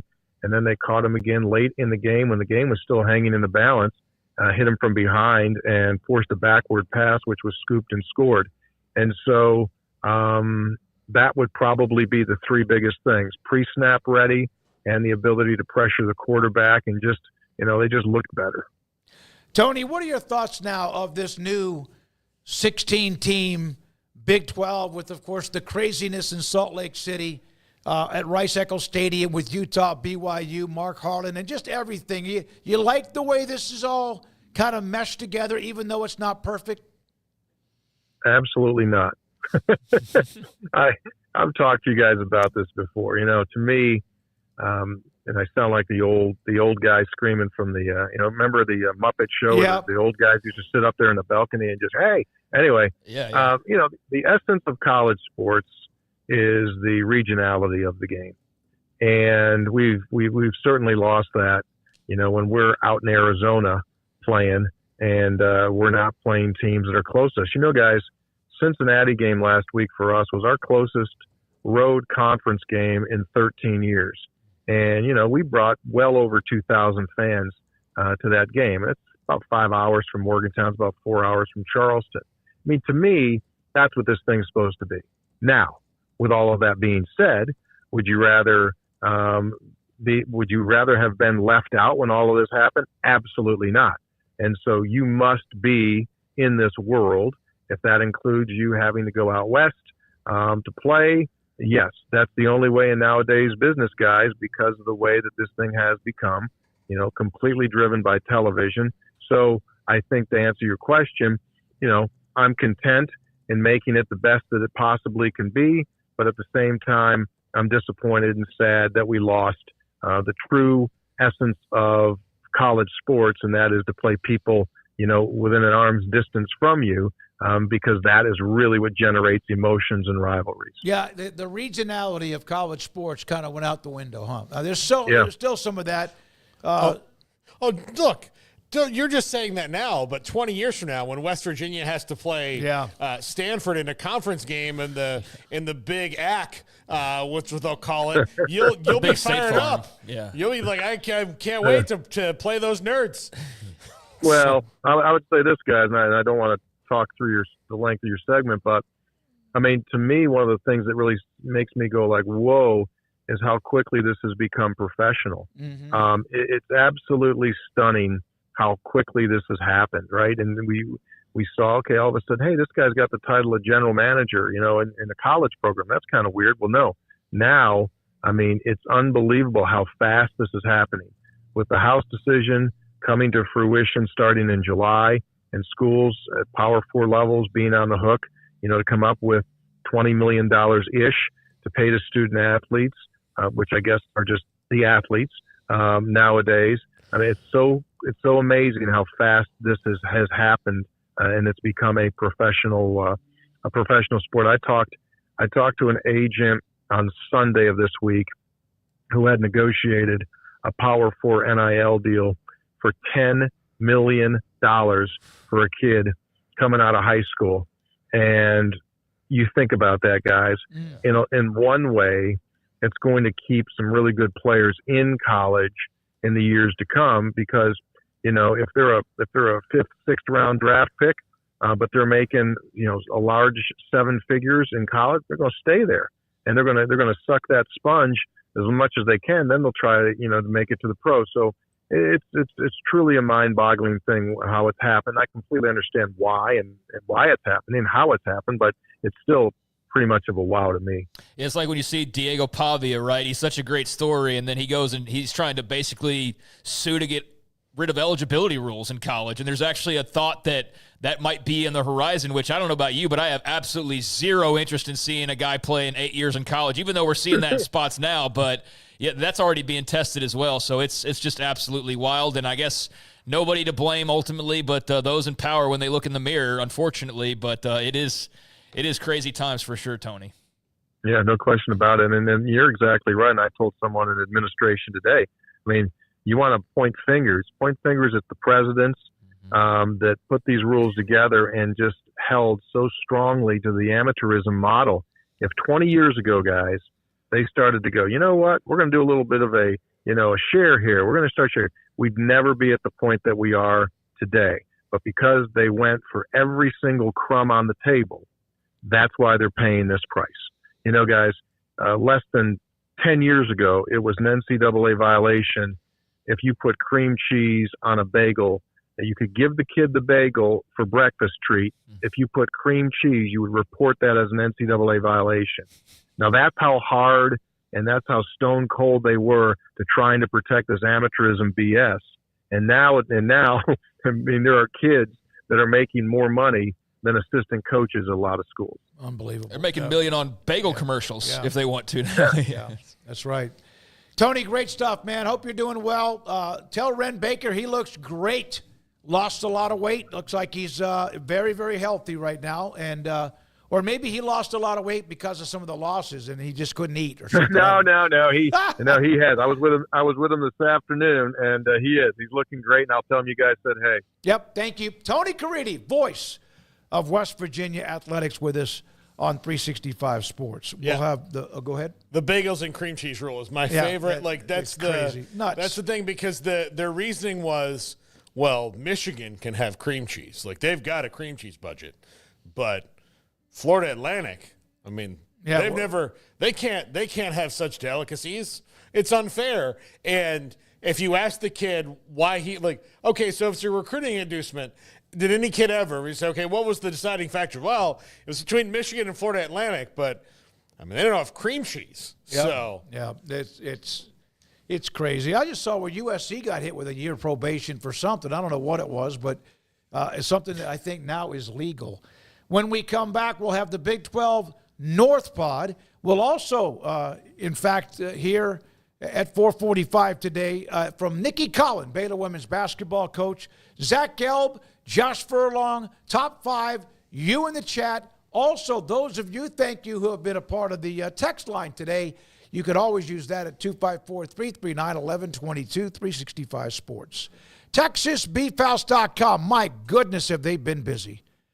And now they have another auction. They've already set up for November 20th and 21st, where you can go online, TexasBeefHouse.com, like I know a lot of you have, because you've told me, or they've told me, that you are buying their products or getting. They had an auction. It was a little bit different. It was on Saturday, and it was live. There was also like people at their ranch, at the Duval Ranch, and live. They did that, remember, early on, and then they had another one like the next day with hamburger meat. And I went in there, and the lots were a little bit not too expensive for me, but there was more than I really needed, like 10 Wagyu ribeyes when I already have a few from them, or 10 New York strips, etc. So I backed away from that one. And then the next day they had hamburger. And now they're going to have a live auction November 20th and 21st, also in partnership with bidonbeef.com. This beef is unbelievable. It is farm-raised Angus cattle, Wagyu beef, and it's what you want. And I've said this before. You can, like I did on Saturday, you can walk into an auction online, and then you can sit there and go, this is how much I'll pay. This is how much they're going to pay for 4 fillets, ribeyes, whatever. And then you may win it. But you don't have to go any higher than that. When you walk into a store, there's a price that you have to pay. You don't go to the counter and go, hey, this is $44.90 for a couple of ribeyes. I want to pay $42 for this. You can't do that. You can with TexasBeefHouse.com. Don't forget, mention 365 Sports. Announcing Genco's Car Hugger Special. Right now, refinance your auto loan at Genco and get 3 months of no car payments. Plus, your loan will be automatically entered for a chance to win your next 3 car payments on us. Enjoy 5.19% for 48 months and then skip your payments until 2025. Subject to credit approval and membership eligibility. For more information, go to GencoFCU.org. Member NCUA.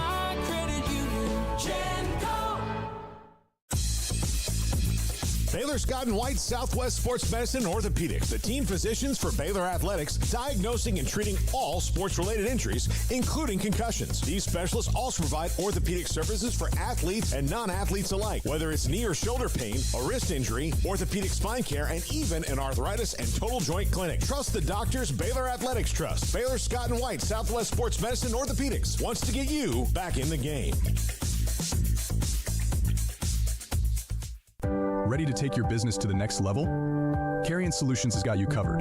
We deliver world-class IT consulting, including Quest On Demand and Migration Manager, M365 and Exchange migrations, Active Directory assessments, security hardening, and Windows Server upgrades. Our experts specialize in consulting, monitoring, support, and managed IT services. We promise vision, professionalism, and unbeatable value. Satisfaction guaranteed. If you're not happy, we make it right. Remember the name Carrion Solutions. For more info, email sales@carrionsolutions.com or visit carrionsolutions.com. That's CARRION solutions.com. Carrion Solutions IT success guaranteed.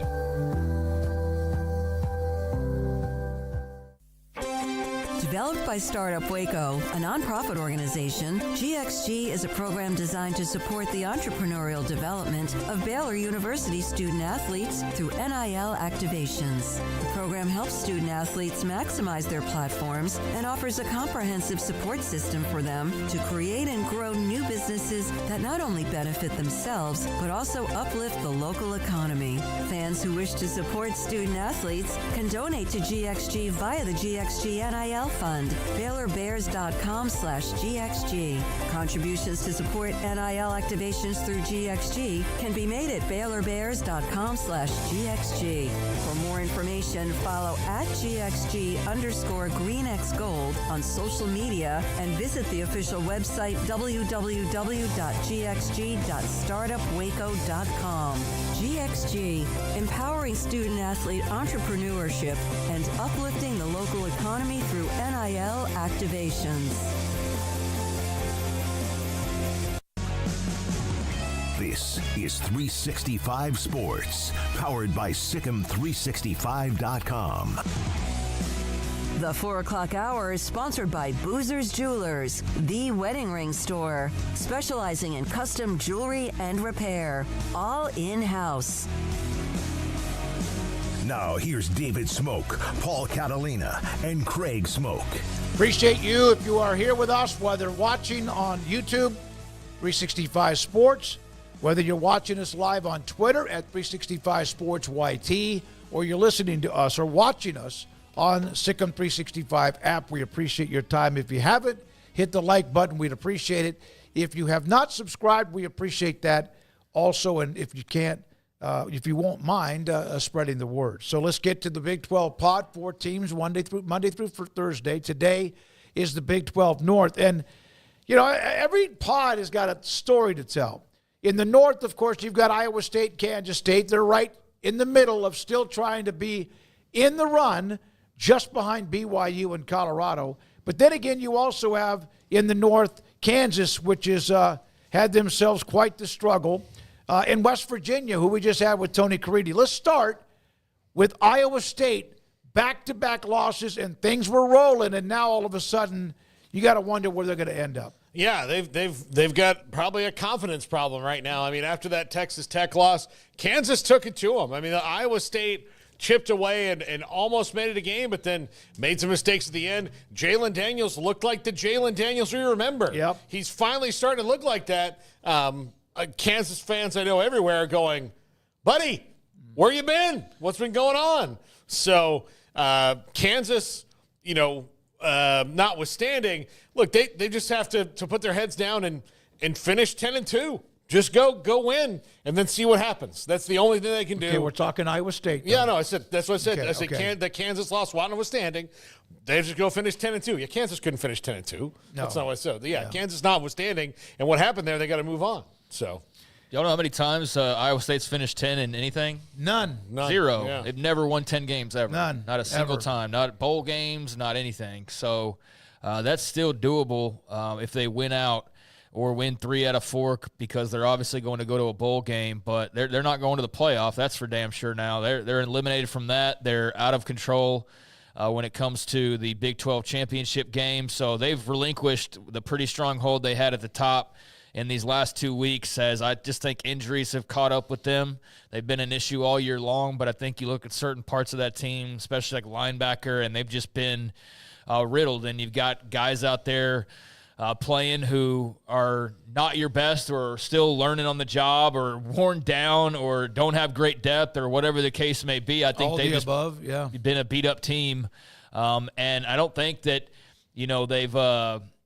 they've lost the faith or anything like that. I just think they've taken a couple of lumps, and now it's all about how you respond to it, because the 10 wins is still out there, and that would be a massive deal for this football team to accomplish something nobody else has ever done. But that's being optimistic. On the pessimistic side, like, that does feel like Iowa State is going back to being kind of Iowa State, right? Like reverting to the norm of here you are, and you're like, man, 7-0, and this is the year. Like, we're finally going to bust through that wall, and then these last couple of weeks happen, unfortunately. So the big, grander hopes are off the table, but, they're not technically eliminated. The Big 12 put out a graphic, and there's still, 10 teams in contention with 3 weeks to go somehow, and they're part of that mix. But, yeah, they've been hurt bad with the health part of this whole equation, and that was just a really good win by Kansas, although Iowa State did make it interesting there at the end. They got Cincinnati now at home.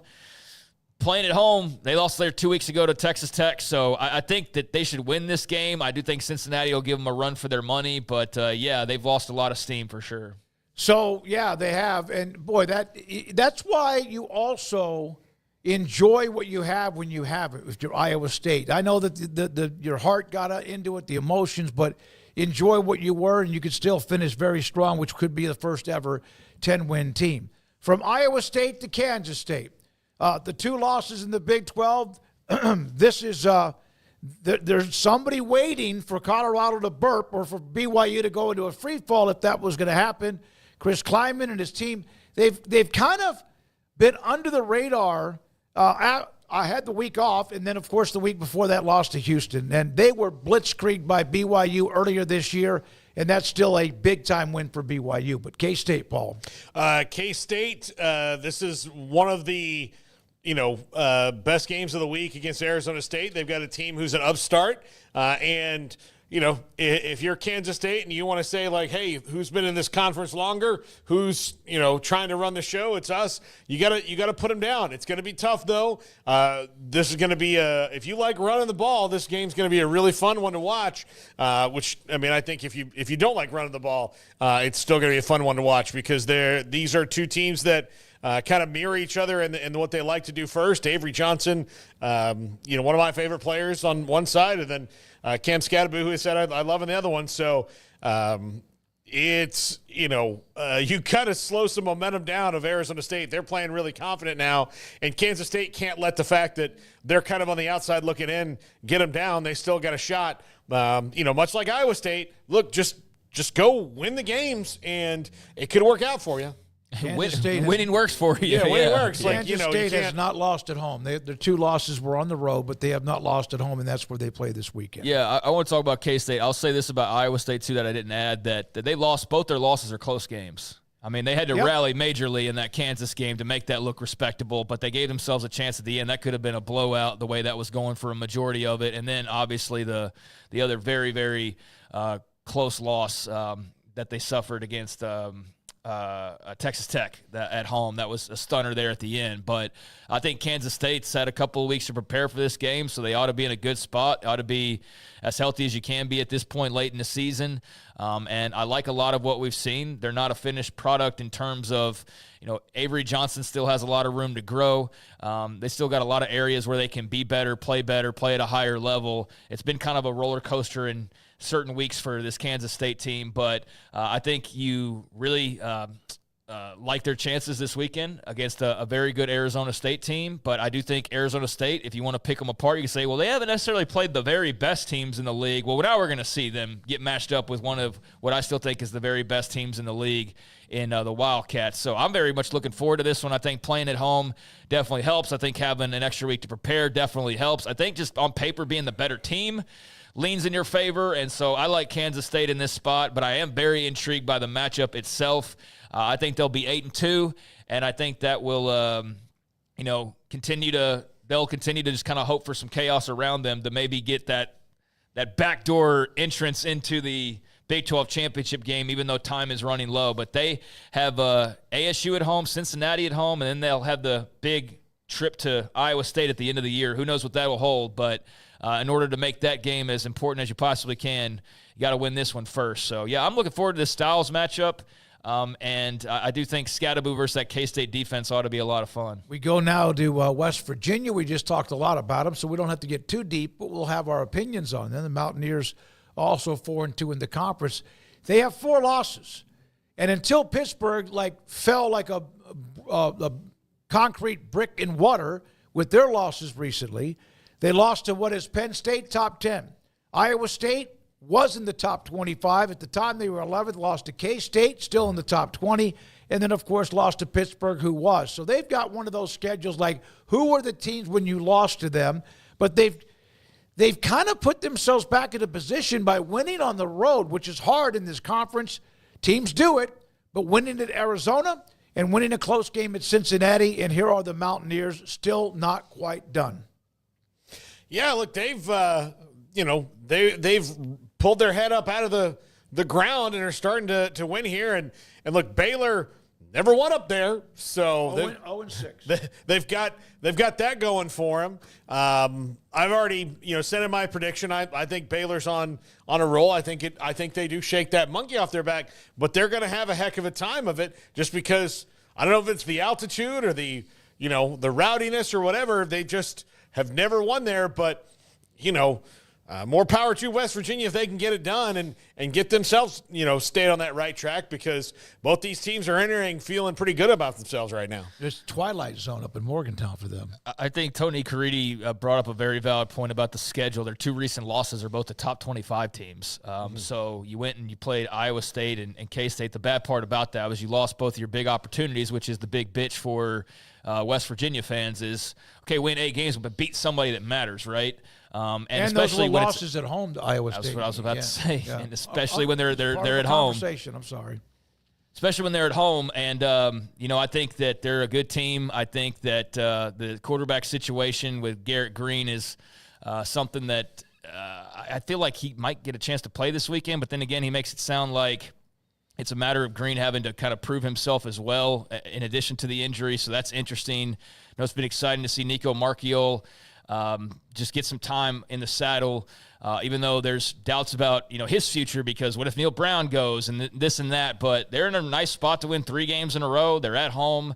They've had this massive amount of success against Baylor in Morgantown, and I don't think Baylor's some team, even though they're riding a hot hand, that you feel like they're you have to play perfect to beat them. I think this is a winnable game from the West Virginia perspective. And, yeah, if you suddenly win 3 in a row and you're sitting there at 6 wins, that's a big check mark on the to-do list. And you've got, 2 more games out there to potentially get to 8-4 like Tony was talking about. So I think the big thing with them is, we got to, it's like what he kept saying at every end. It's you got to watch it play out, right? To try and go well, what's going to happen with Neil Brown? We got to see what the next 3 games hold, because that's really what's going to determine it as much as anything else. But I think they've got a good chance at a win this weekend. They should feel confident about that.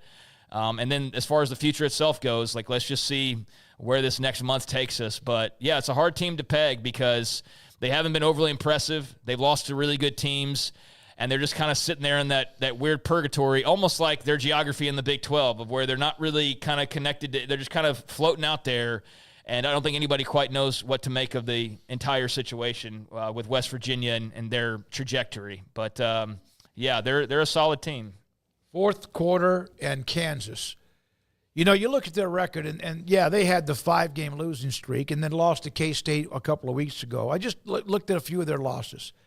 They led TCU in the fourth quarter, lost. Led fourth quarter against UNLV, lost. Led in the fourth quarter against, I believe, it might have been Arizona State, and lost. And I didn't get a chance to look at all of them. They're a lot. It's one of these teams, to me, they're a lot better. Now, they've been a mess at times. They are a heck of a lot better. They just haven't been able to finish games. But they just mauled Iowa State. That score was not as close as the score looked, as indicative as it was. And if Jalen Daniels has some magic back, who knows? They lost by 2 at K-State. Maybe they're a lot better team despite their record. Maybe they are. They haven't finished games. They started to finish them. But, the only game that they'd lost, that was 2 scores was TCU, and they were leading that game late in the third quarter before they let that one go. All the rest of them, they were leading in the fourth quarter and let it get away. They had an offense that you would think, with the running backs they have with Jalen Daniels, could put games away. They weren't able to do it. They've got to win their next 3 to get to a bowl game. The last couple weeks have them looking up, and Jalen Daniels looks like Jalen Daniels, but they've got a tough one this week. So they've got BYU, and but there's a reason that BYU isn't like this massive favorite in a game, 9-0 versus 3-6. It's that BYU plays close games. They win close games. Kansas loses close games. That's the difference in their season. So if Kansas wants to, put another dent in the Big 12's title hopes or Big 12 playoff hopes, then go ahead and win this weekend and close another one out. But BYU's been way better at that than they have. Yeah, KU's just playing better lately, and they're also finishing. I mean, it's not like some big dramatic turnaround. I mean, they've won a game in a row. So it's not like there's been this crazy wave of momentum, but they've won 2 out of their last 3 and obviously should have won that K-State loss. So even in defeat, you feel like they could be on a really great run if luck was in a different way for them. But I think they'll give BYU plenty of a test. I just don't really trust too many teams going and having to play that late-night game, sit around the hotel all day, as we've heard many teams talk about what a just disadvantage or what a home field advantage that is for BYU to have those late-night games out in that time zone. So I think that'll certainly favor the Cougs. But if KU can avoid any body clock issues or boredom issues or anything like that, they are playing with a hot hand, and they could go make things interesting in Provo, especially if Jalen Daniels is going to continue to play like the Jalen Daniels everybody was hoping that we'd see from the very outset of this season, and why Kansas, along with what was thought to be at the time a pretty easy schedule, but has turned out to be the opposite of that. But we thought they'd have a favorable schedule. We thought Jalen Daniels would be great. Neither of those things have come true, but now Jalen Daniels is playing better. So if that's the case, then they've got a shot in all these games. But, yeah, at BYU is going to be a tough one. I would not put money on the Jayhawks pulling this off, but there is a part of me that's tugging me going like, no, definitely keep an eye on this one. This could get really interesting with the way they've been playing of late. So, yeah, I'm looking forward to this game. I saw some in the chat feeling like, hey, you could blow it up for BYU. I absolutely agree. I absolutely agree. Illinois, okay, here are their losses. They led 17-13 against Illinois entering the fourth quarter, lost. They led 20-16 against UNLV with 11 minutes left and lost. They led West Virginia 28-17 with 5 minutes left in the game and lost. They were down 28-27 against TCU entering the fourth quarter. They led Arizona State by 3 with 2:04 to go and lost. And they led K-State by 4 entering the fourth quarter, gave up a couple of field goals and lost. Even the 11-point loss to TCU, that game was 28-27 entering the fourth quarter. I've been saying for a couple of weeks now that they've got the most brutal schedule in the country when it comes to the games they've lost. I don't know anybody that's lost more heartbreaking games. You might have teams that have lost a couple of them, but they've had like a handful of those games that one or two plays goes differently. You could say, yeah, they win that game. And so they're not that far away from already being bowl eligible and being in the Big 12 title race. And, I don't think that they would be necessarily 8-1 right now. I'm not like saying they're that much better than their record indicates, but I do think being at like 6 wins is definitely something that could have happened if they a brush of luck accidentally bumped up against them at some point during this season, which has not happened. So, they should have beat what was that? I was thinking K-State. Yeah, they should beat K-State 2 weeks ago. I mean, that was there for the taking. So they're not far off. That would have been back-to-back top 20 wins. So I agree with those in the chat. I think BYU's got to be on upset alert this weekend. I'm not predicting that. I think BYU wins the game, but I think if they play with their food, Kansas is explosive enough. If Jalen Daniels protects the football, he doesn't fumble late like he did against K-State or some of the dumb interceptions. Like if he's playing like the old JD6 with that running game and just kind of the mojo they're riding right now, I think that they could make it interesting this weekend, even with the inherent home field advantage that the Cougars have. Here's the issue with KU. They have 2 of their last 3 games on the road, at BYU this weekend, at Baylor to close it out. They have not won a game on the road. So they got to break something there, just like Baylor's going to try to win for the first time in Morgantown. Yeah, look, they're very much more a team that if you look at them, except for, about 30 total minutes of their season, when you look at those fourth quarters and how late they were, they're much more a 6-3 team than a 3-6 team. No, I agree. Like if you just, but isn't that the case in the Big 12? Yeah, it is. But if it was like one of those, it was like a redacted form, you'd be like, oh man, this team's probably that. And if you unredact, you'd be like, oh well, no, there's the details we needed. All right, Zach Gelb will come up a little after 5 o'clock with Infinity Sports Network. His thoughts about the college football playoffs and much more, or the standings. Josh Furlong on Utah. What kind of week has it been in Salt Lake City for the Utes? Paul's top 5 in a little over an hour. But coming up next, every other week we get Scott Drew, Baylor men's basketball coach, or Nikki Collin. Nikki Collin, Baylor women's basketball coach, is next. 365 Sports. Alan Samuels, Dodge Chrysler Jeep Ram Fiat. I am driving a Jeep Grand Cherokee. I had my Ford Explorer, my pre-owned car that I got back in 2020 at Alan Samuels, and it was doing fine. And then all of a sudden, I started noticing my coolant light was coming on a little bit more. Like, at all, you don't want it to come on.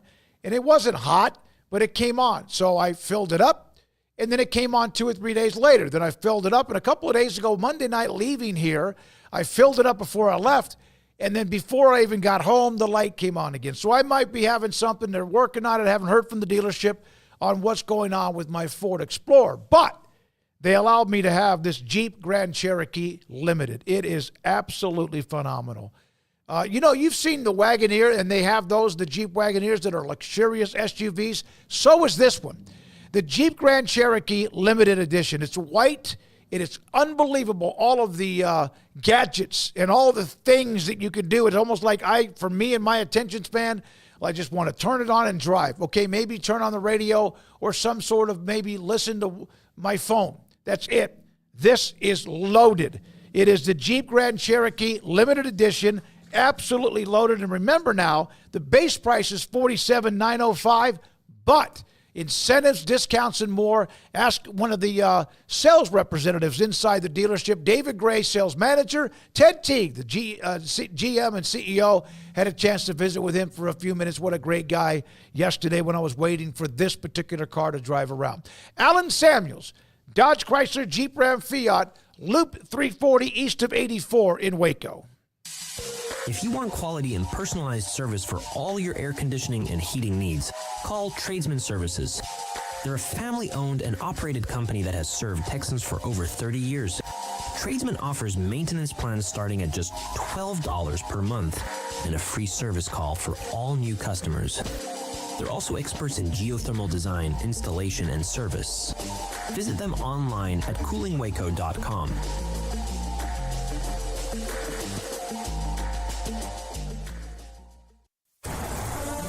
Get ready, Baylor fans. The ultimate game weekend experience awaits you at the Baylor Club. Kick off your weekend with our Friday Night Live pep rally. With live entertainment and special appearances from the Baylor Spirit Squad, it's the perfect way to start your game weekend with a roar. On Saturdays, don't miss our Knox Hall tailgate. Enjoy delicious food, ice-cold drinks, and great company as you gear up for the big game. And after the weekend's excitement, wrap it all up with our famous Bear brunches on Sundays. Don't wait. Make your game weekends legendary with a Baylor Club membership today.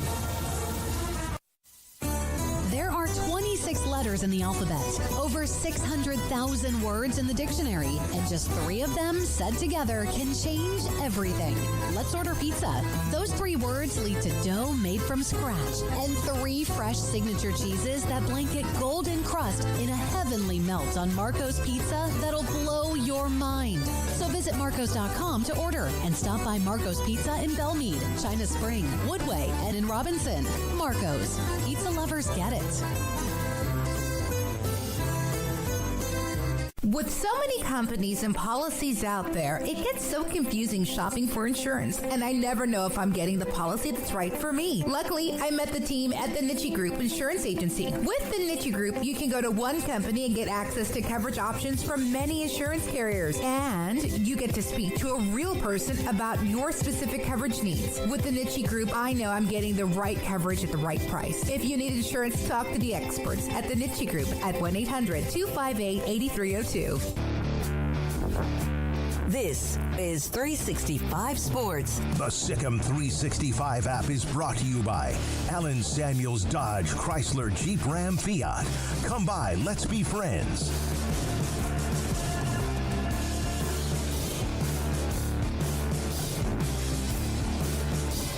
Baylor women's basketball coach Nikki Collin with me, David Smoak, 365 Sports. And so on Jana's injury, and I want to start with that, and there's a lot to get to, but God, how heartbreaking is that for you, the team, for her, the family, and everything involved?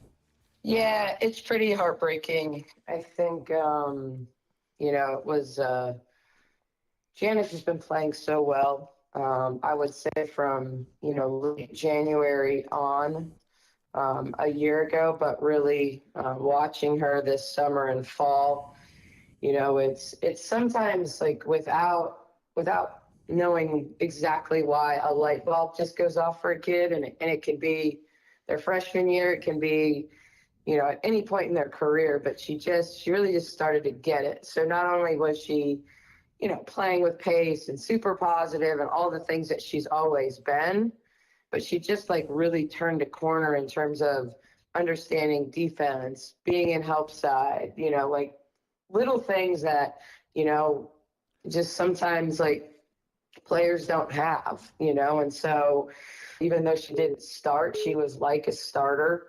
She's just such a good human. And so it's, she's never had a major injury and total non-contact behind the play, so it is tough. It's tough for her. It's tough for her family. But I think, she's a kid. When I think about rehab and I think about how tough some of these things are, there's no one more wired to do the work to get back. She'll have her master's degree, and so we'll get her back next year. If there's a silver lining, in a team that was going to lose a ton of seniors, it gives me the opportunity to bring someone back that, can really be a leader next year. How does that affect your rotation at guard? Who's next person up? Honestly, it's Yaya's going to play more minutes, obviously. I think the challenge at Oregon wasn't losing Janet, it was losing Janet and Bella. Mm-hmm, and I think, if that was the part where you think about, hey, Janet was going to play 20 to 25 minutes in that game. Bella was going to play 25 to probably 28 minutes in that game. And that's, And so when you think about how we've been playing, the defensive pressure that we've been playing with, the full court pressure, the pace offensively, Sarah playing 35, Yaya playing 31. It was just too many minutes for them to be effective. And so, I just think it means Sarah plays a little more, Yaya plays a little more. Bella and Bugs is going to play a little more three, give some of our posts an opportunity to play a few more minutes because if Bugs is playing the three, then someone's got to play the four.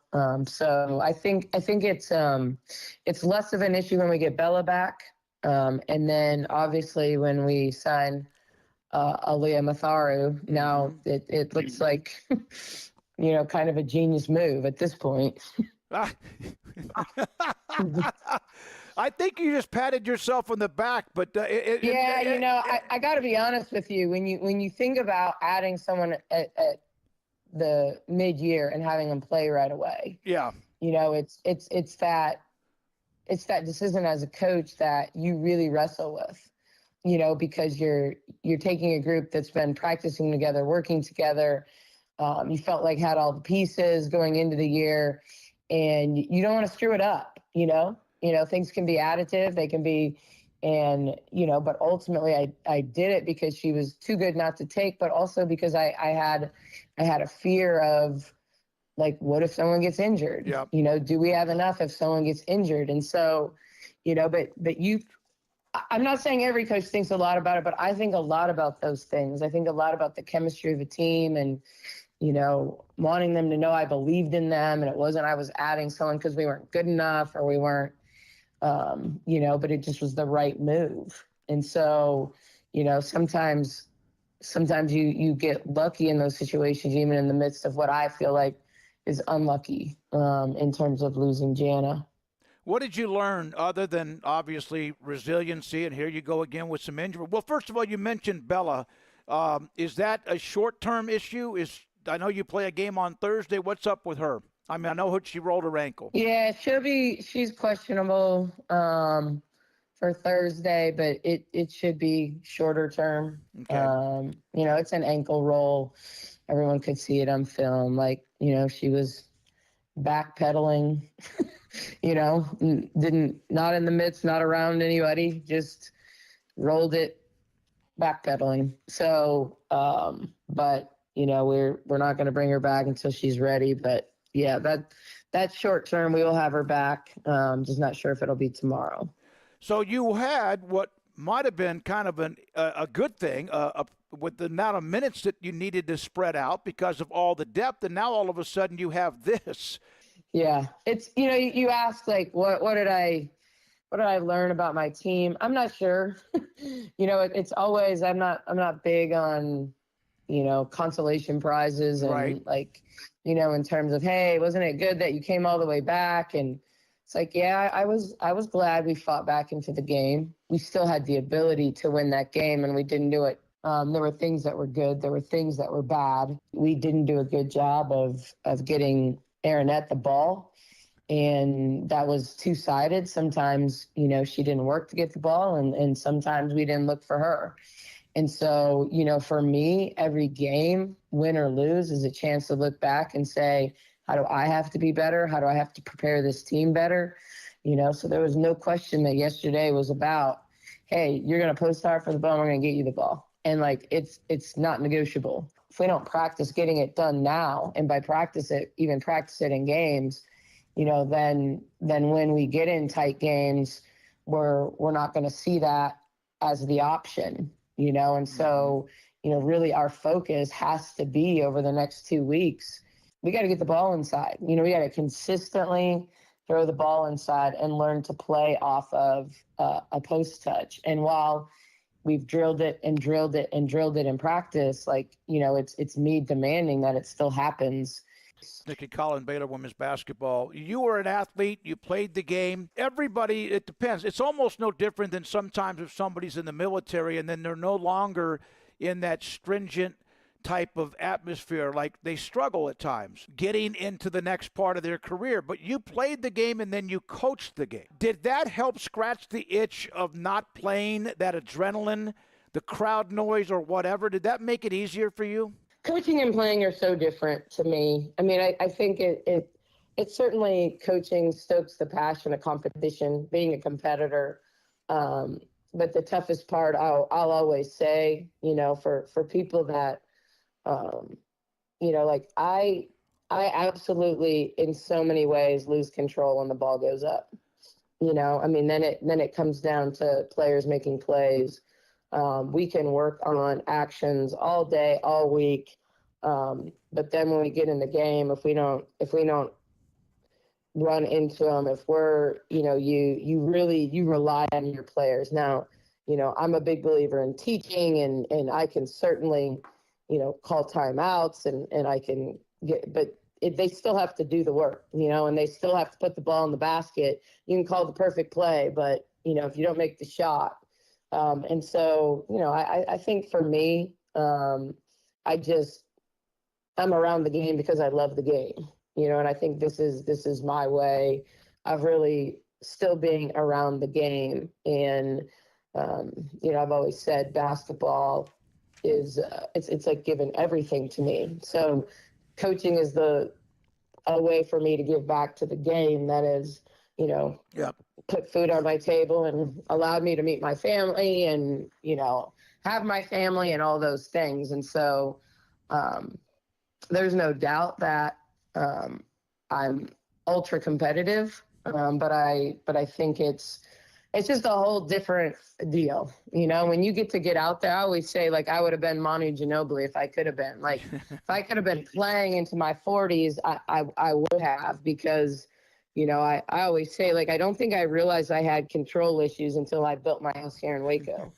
And, I just always thought I was a little bit of I'm a middle child. I can go with the flow. Like, I like people to get along. I'm not super confrontational. I have to be in coaching at times, but, and then, geez, all of a sudden I was going to hire someone to kind of be a personal shopper, and, really just put stuff in my new house. And all of a sudden I had to sit on everything. I had to look at everything. I didn't want to spend the money if I couldn't feel it, if I couldn't. And then finally I just said, all right, I'm just going to buy everything in my house.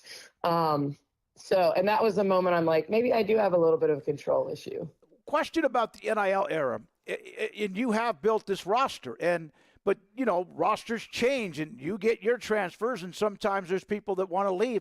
In the NIL era, is it ever, are you ever comfortable with your roster? Are you not, and I'm not saying not with the players, not the players you have, but can you ever just take a deep breath, or is it always a battle to look for more and also make sure nobody's taking what you have? It's tough. It's tough.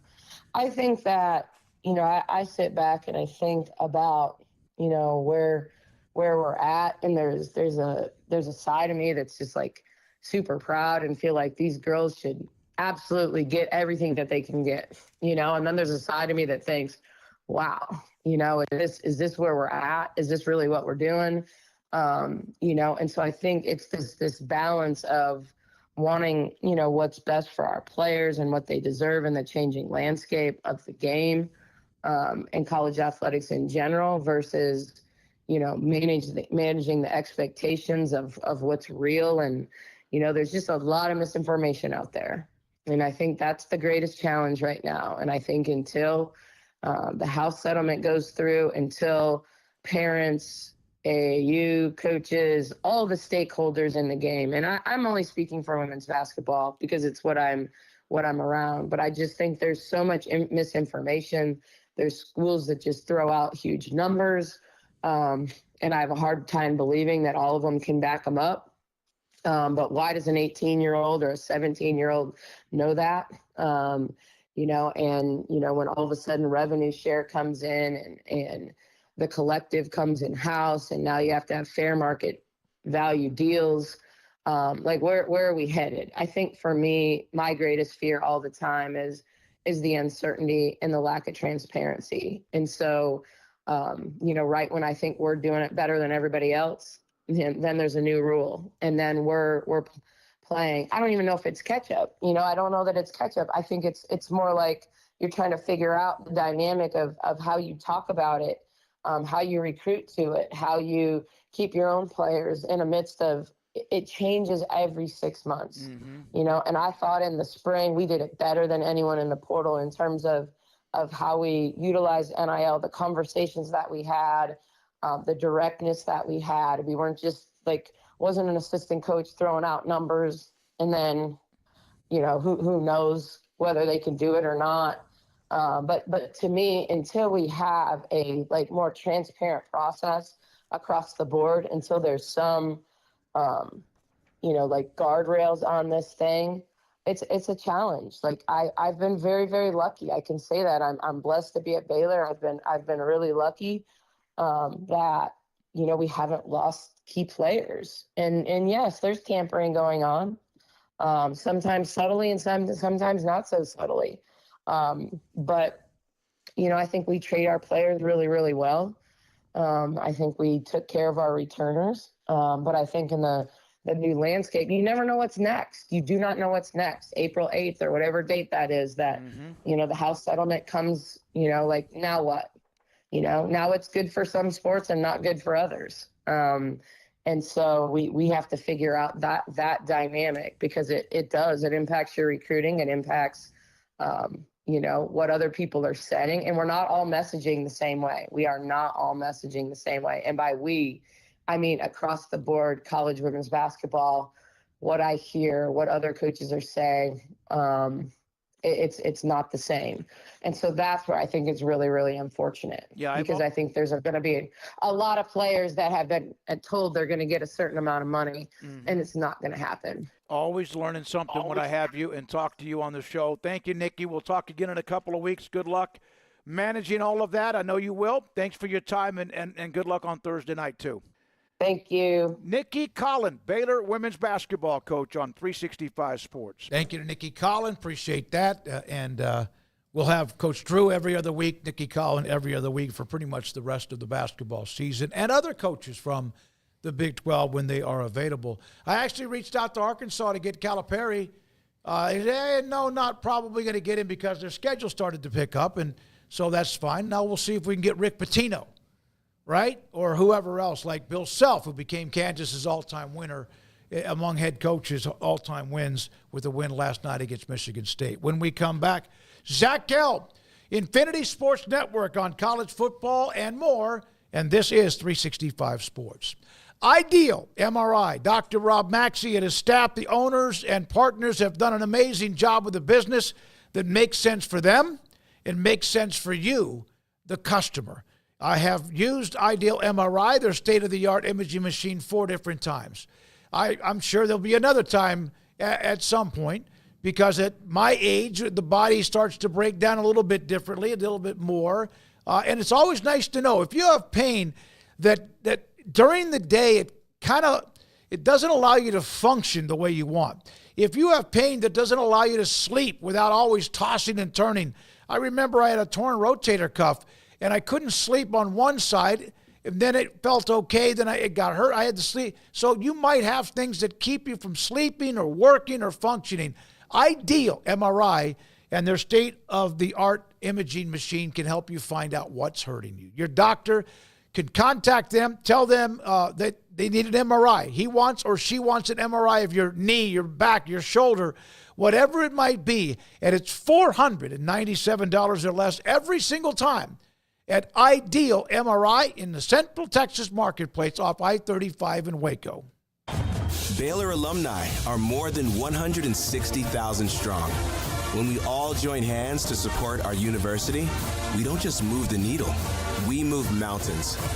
Working together, we create life-changing opportunities for students on the field, in the classroom, in the laboratory, and in life for generations to come. So get connected.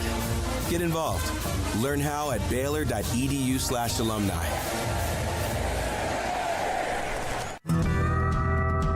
Midway Athletics and UBO Business Services are two names that exude winning. From Midway's top Central Texas Star test scores to college-like extracurricular facilities and UBO Business Services' industry-leading customer service scores, you can trust in these two winning programs. Best of luck to Coach Joe Gillespie and the Midway Panthers. And look at your sticker on your office equipment. If it does not say UBO, call Midway Class of 2020, Duff, Daxon, Dane, or Sean Hunt at 254-709-2101 or ubeo.com. Our good friend Brad Boozer, Boozer's Jewelers here at 365 Sports. Now, Brad, people who watch and listen to our show know I'm a double-time customer for you, engagement ring and wedding band, and you guys do that great, but that's not all you do at Boozer's Jewelers. Absolutely. And I always like to say, it's a new year. It's a great way to start the year out. Go through your old jewelry. Go through your wife's jewelry box. Go through anything you're maybe not wearing, something that's broken, something that you're not using. We do a massive amount of custom work. We can take your old jewelry, old diamonds, old watches, and we can convert it into something special for you and make a one-of-a-kind piece of jewelry. And if that's not something you're interested in, a great thing is we can turn that into cash. So we buy gold, we buy diamonds, we'll buy Rolex watches, any kind of heirloom jewelry, anything that's maybe passed down to you. Boozer's Jewelers, where do they find you, Brad? We're at 1025 North Valley Mills Drive, right on the corner of Lake Air Drive and Valley Mills with the big clock on the corner.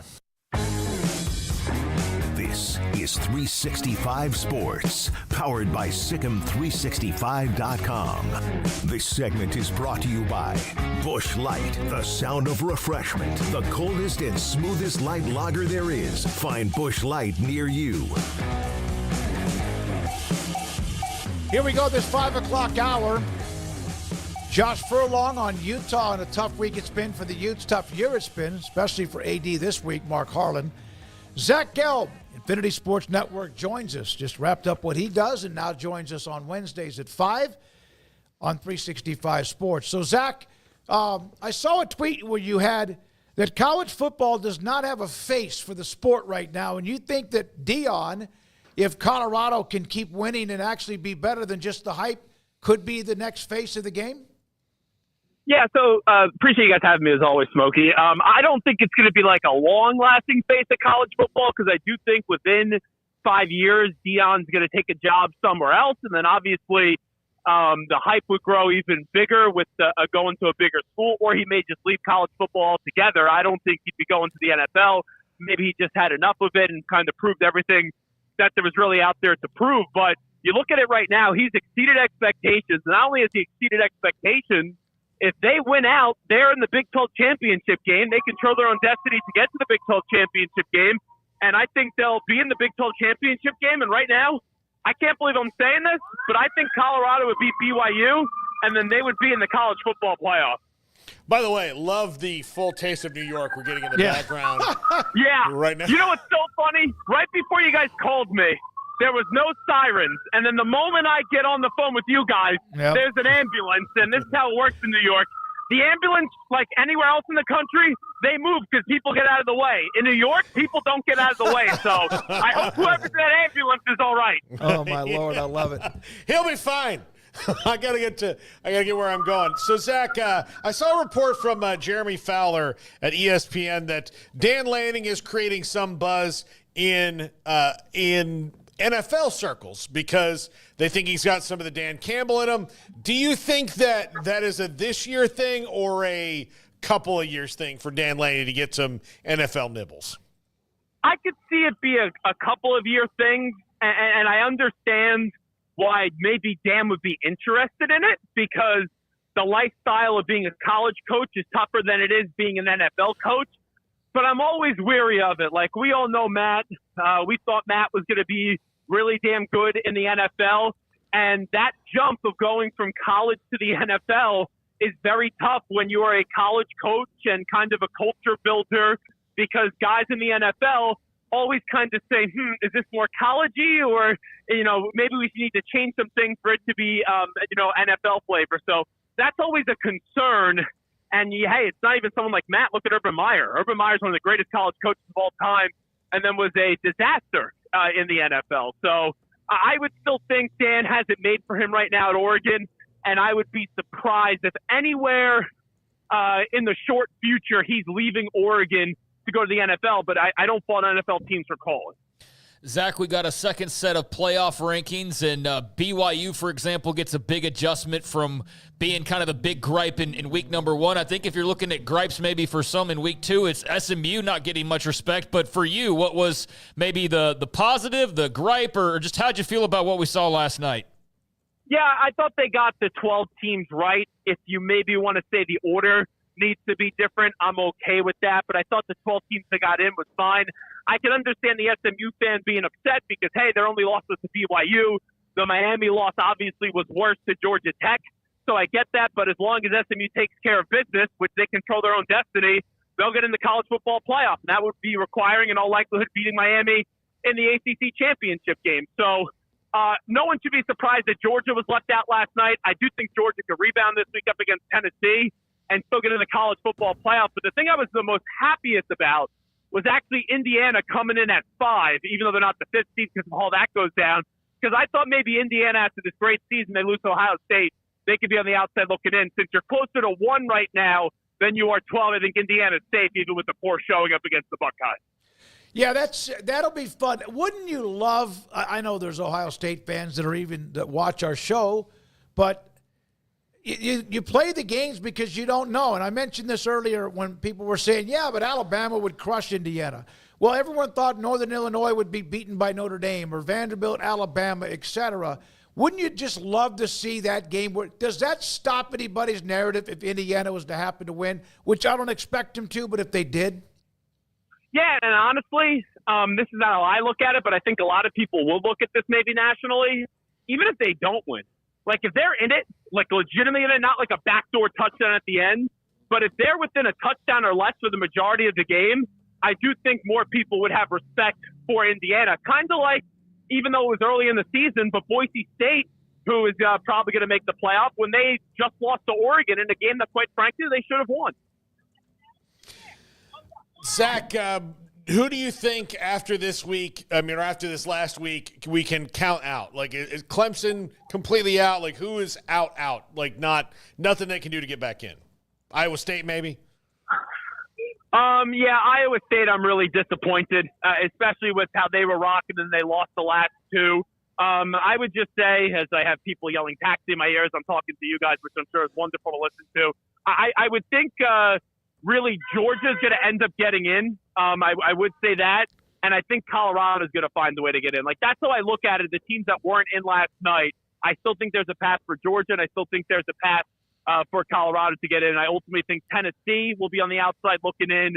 And then I do think BYU is going to fall eventually. And I wouldn't be surprised if BYU falls this weekend to Kansas. Yeah. I don't know if you guys looked at that spread. Yep. BYU only a 2.5-point favorite at home. Something smells fishy there. No, we brought it up. We also brought up that Kansas has 6 losses. Every single one of those games they led entering the fourth or during the fourth quarter at some particular time, except I think one they were down 28-27, and they looked really good last week. You mentioned Georgia. The SEC has a bunch of really good teams, and they're all kind of like eating themselves alive like they are in different ways, maybe with other conferences. Will a 3-loss Georgia get in your opinion? No. I don't think a 3-loss Georgia would get in, nor should they get in.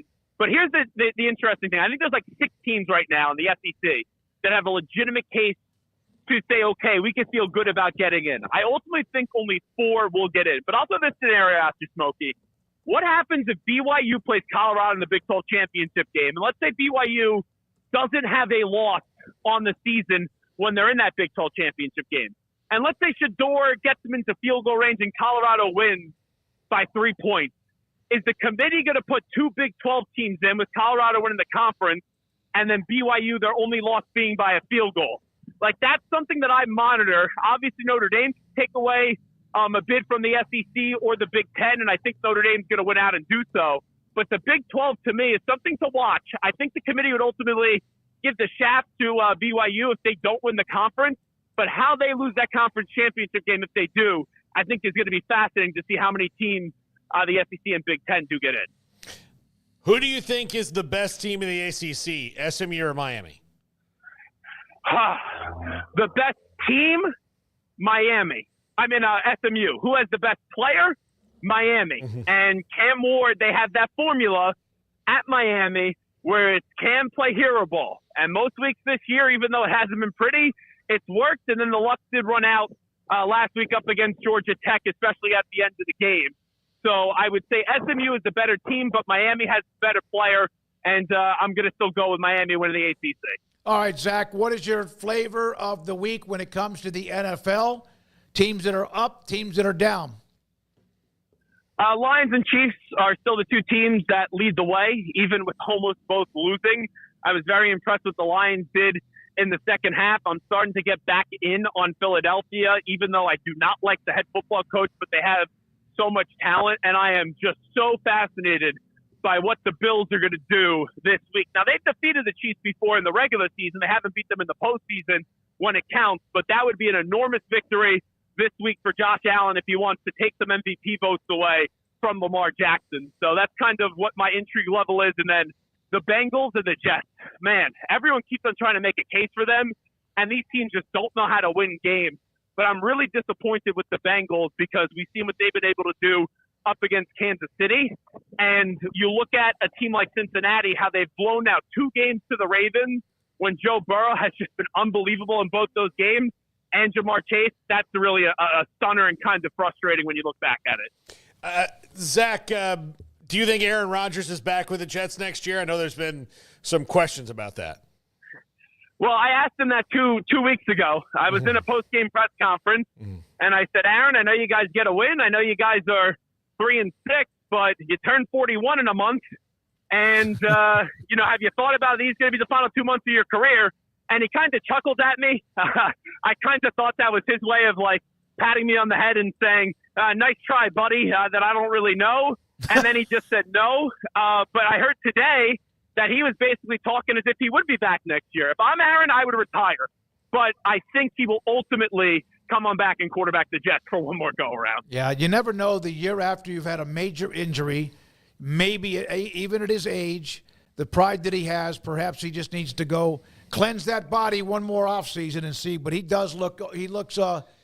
looked like Cam Rising when he came back for Utah. Just looked old. That doesn't mean he can't make throws, but there's something that's not the same. Do you think Cam, by the way, here's the other question, is Cam going to come back next year, or is that just done? I can't imagine. This is me. It's his career. He can do what he wants. I can't imagine that Utah, no matter how great he was at one point, I just think they need to move on, don't you? And if he wants to play somewhere else, great. I just think they need to move on from that. 100%. And I'll say this, Cam Rising is starting to make Perry Ellis look kind of young in the way how long we've been talking about Cam Rising. Perry Ellis. Paul, that's a KU player. Yes. It's going to cost you. No. A guest on our show took a shot at a KU player. Just said he looks old. Everybody knew he looked old. Zach, thank you very much, buddy. Enjoy the sirens in beautiful New York. I know you do.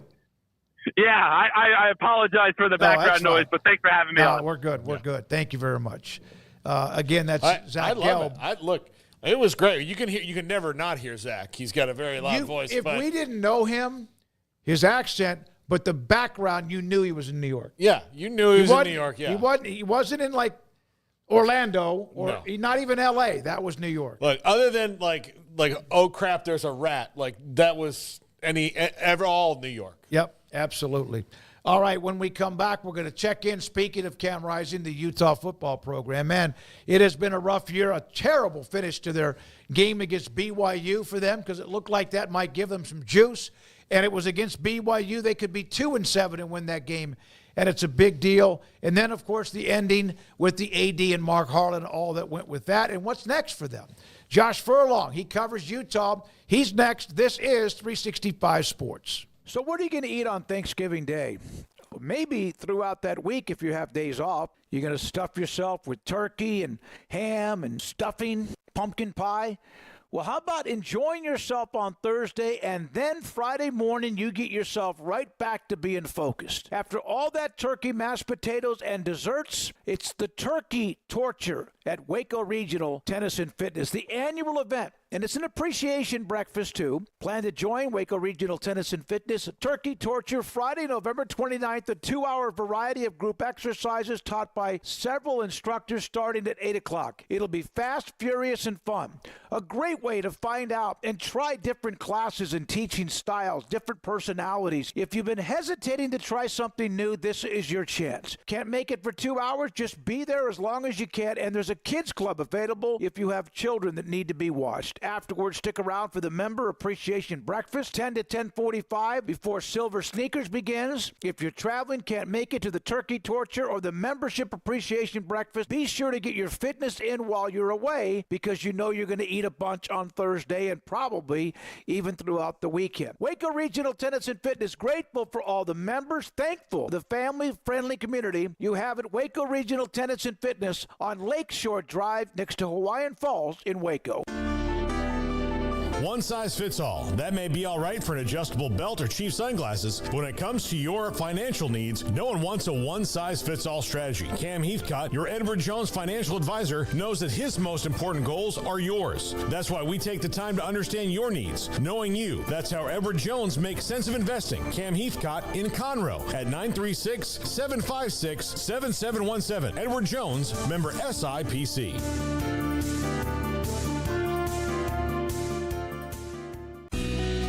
Camille Johnson Realtors guide you seamlessly through the process of buying your dream home or selling your current one. Commercial, farm and ranch, or residential, Camille Johnson Realtors can smoothly and successfully lead you through any transaction. With a team of 28 experienced agents who are excited about serving you, Camille Johnson Realtors services the entire greater Waco area. If you're in the market to buy or sell, contact Camille Johnson Realtors, 104 Midway Center in Woodway, or find them online at www.camillejohnson.com. Camille Johnson Realtors, elegant, charming, warm. Welcome home. Is your car ready for a makeover? Get ready to fall in love with your ride again at City Tire and Battery. City Tire and Battery is family owned and has provided expert service with top quality products since 1942. And with financing available, there's no reason to put off those much needed upgrades. Give your car the love it deserves and go see City Tire and Battery, located at 1502 South Valley Mills in Waco. When we moved to Texas, we were like fish out of water. We didn't know anyone in our neighborhood until our Texas Farm Bureau insurance agent came to the house. She was so helpful and reassuring, a friendly face with that Texan hospitality I'd heard about. When we purchased a Texas Farm Bureau insurance policy, we knew we were making the right choice. We knew our family would be protected. Stop by and see our agents at one of our 3 McLennan County locations. Coverage and discounts are subject to qualifications and policy terms and may vary by situation. This is 365 Sports, powered by Sikkim365.com. The 5 o'clock hour is brought to you by Edward Jones and financial advisor Cam Heathcott. Edward Jones, making sense of investing. Now here's David Smoak, Paul Catalina, and Craig Smoak. Appreciate everybody today. 365 Sports YouTube and or at 365 Sports YT on Twitter, and of course the app Sikkim 365 as well. The app, I had somebody, it was Kim, who was in the text line. There's the chat room, there's the text line if you want to contact us individually. It's 254-339-1122. Josh Furlong joins us. KSL covers Utah, and he's with us now on 365 Sports with Paul Craig, and I'm David Smoak. Josh, thank you very much for your time. What has this week been like in Salt Lake City after all that happened during the game, at the end of the game, and after the game against BYU? Oh, man, that's a loaded question, isn't it? Yeah. It's been a wild week. I mean, obviously, the way the game ended was a frustration to the University of Utah fans. BYU fans were really happy, obviously. But then just to kind of see what happened after the fact with the athletic director kind of throwing a fit, kind of saying the game was stolen from Utah, it really kind of changed the tone and the narrative of the game and everything to the, where that became the focus, right? And all of a sudden now you're getting 9,000 views of, was it a holding call, and everybody's interpretation of it. And then people asking, if an athletic director should be acting like that. I mean, it's been a wild week, but I think there's a lot that you can go into it with it, but it's not getting any easier for the University of Utah, that's for sure, because it's just been a tough season. It's not the season that they were expecting, so I think there's just a lot of pent up frustration that's going on, and unfortunately, some people decided to act out in that way. For Mark Harlan to kind of throw another dart at the Big 12, and look, everyone knows that Utah wanted to be in the Pac-12. Like there's no bones about that. I don't think anybody is resenting the fact that that was their first choice. But to throw that out there in that moment of frustration, does that have deeper meaning, or was that just rage quitting on his part? Yeah, I mean, I think I kind of had a similar reaction of, why did you throw in the Big 12 in there? I mean, you could throw in the refs and complain about them, but the fact that you wanted to say something about the Big 12 itself was a little suspicious. I like you said, I mean, I think at the end of the day, they loved being in the Pac-12, and Mark Harlan and the University of Utah, administration, they loved being in that in that conference. They felt like they were with like-minded institutions. They loved the competitive, nature of it. And they felt like they were in a good landing spot. So I don't know if there's still a lot of maybe frustrations from that, and it just kind of came out because this is the first year. But it did seem odd, right? I mean, I think it is getting out maybe some of the true feelings of what Harlan felt, in the sense that, there is frustrations with this not being their desired destination. And now when you have a situation like that, where a game where you felt like you should have won gets messed up by one of their officials, which I might add, the official used to be a Pac-12 official, but we're going to ignore that one. That one gets a little bit more tricky. Josh, was it a hold? I think by definition, yes, right? Like, I think it's a not as bad of a hold. I think that the frustration that they came down to was more, they've let these guys play throughout the entirety of the game. In the Big 12, there's a lot more physicality between the corner and the receiver. And so to throw a flag in that situation, I think that's what frustrates people. Right. You can watch it and you say, oh, he tripped and he fell. Yeah, maybe. I think all of those kind of exist. At the end of the day, the corner's hands was on his body, and it kind of limited him a little bit. Now, is it the most egregious hold? No, we see worse every single week, and there's holds all the time in football. But I think that's where they're most frustrated, is like, in that situation, why are you calling that, knowing that this is what's going to happen? So, sure. But at the end of the day, it is a hold, right? Did it just put an exclamation mark on what has been a miserable year? Yeah, I mean, I think this is where their frustration came out, right? I mean, I think obviously losing 4 straight before this game, there's going to be a lot of frustrations, and there have been, right? And they've held it together in a public face, and everything's gone well for the most part in that front. But now you're going up against your heated rival, a rival that you honestly don't lose to that often. I mean, over the last 10 years coming into that game, you had a 9-1 record. This felt like the opportunity where everybody's recharged. You can go in there and get a win. You were up 21-10 at halftime. And so everything kind of felt like there was this turning point. Okay, we've had this terrible season. It hasn't gone to plan, but everything is now going well. We've got a defense that is doing well. The offense is moving the ball. And then suddenly they reverted back to the same stuff on offense in the second half. And then to have that kind of ripped away from them in the way that they felt like was a disjustice, that just kind of was the icing on the cake, right? And I think you felt a lot of frustrations from that they weren't just about that game. It just kind of came all out as one because of the magnitude of that game and kind of what it means to people in this state, and just everything else that has gone on in this team. So I definitely think it was kind of everything coming out at once, but it's just unfortunate that it kind of was exhibited in the way that it did. Are there any quarterbacks that are still physically able to move alive there? That's a good question. I mean, Isaac Wilson is available, right? I mean, he's had some minor injuries that I wouldn't say that they haven't impacted him, because every injury can have an impact, right, and how you perform. But he's fine. So, I mean, they do have Isaac Wilson, the guy that they have used most of the season. So he'll be okay. Now, beyond that, it gets much more dicey. You've got Luke Pittari, who is a walk-on quarterback. He did play against Colorado last year in the final game of the regular season, beat Colorado, but it was a completely different game plan. He's clearly a different skill set than what they have as scholarship players. So it's really the Isaac Wilson show. And beyond that, I mean, if you're having to go 5-6 quarterbacks deep, I mean, that just kind of tells the story of the season where they've already lost 3 quarterbacks and they're kind of stuck where they are. So it's been a rough season. Obviously, nothing is really getting better. They've got players that are already committing to the transfer portal or intimating that they are. And so it's been quite the last few weeks, especially with how the season's gone that way. Josh, I've followed Brant Keithy particularly closely because he's a Texas guy.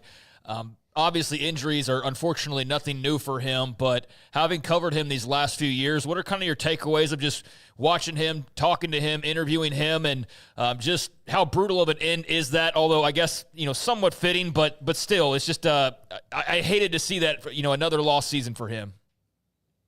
Yeah, Brant Keithy is one of those guys that the time that he got here, he was always the true professional where, I don't know that he loves media sessions, but he's going to do it. And he's going to be the face of the team, right?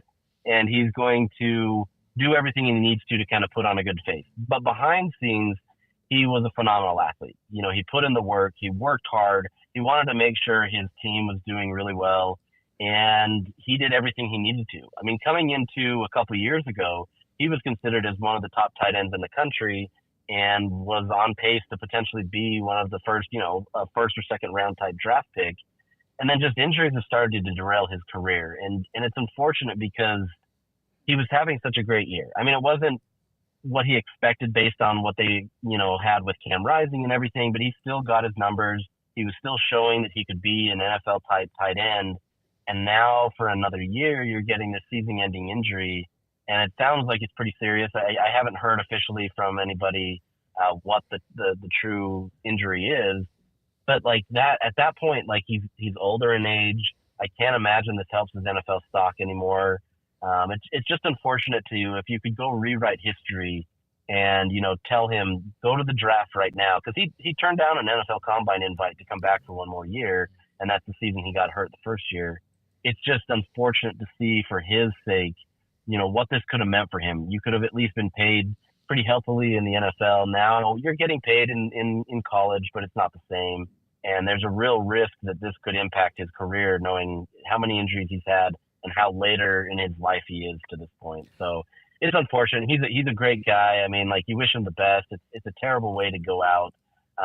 Unfortunately, his brother had a similar situation where he had to medically retire because of injuries. So it's just a tough situation all around. Brant seemed to be the guy that was going to kick that and be fine, and now they're kind of stuck in the same spot again. Josh, back to what Craig brought up, the quarterback situation. They've been decimated by that, and obviously the latest news on Rose.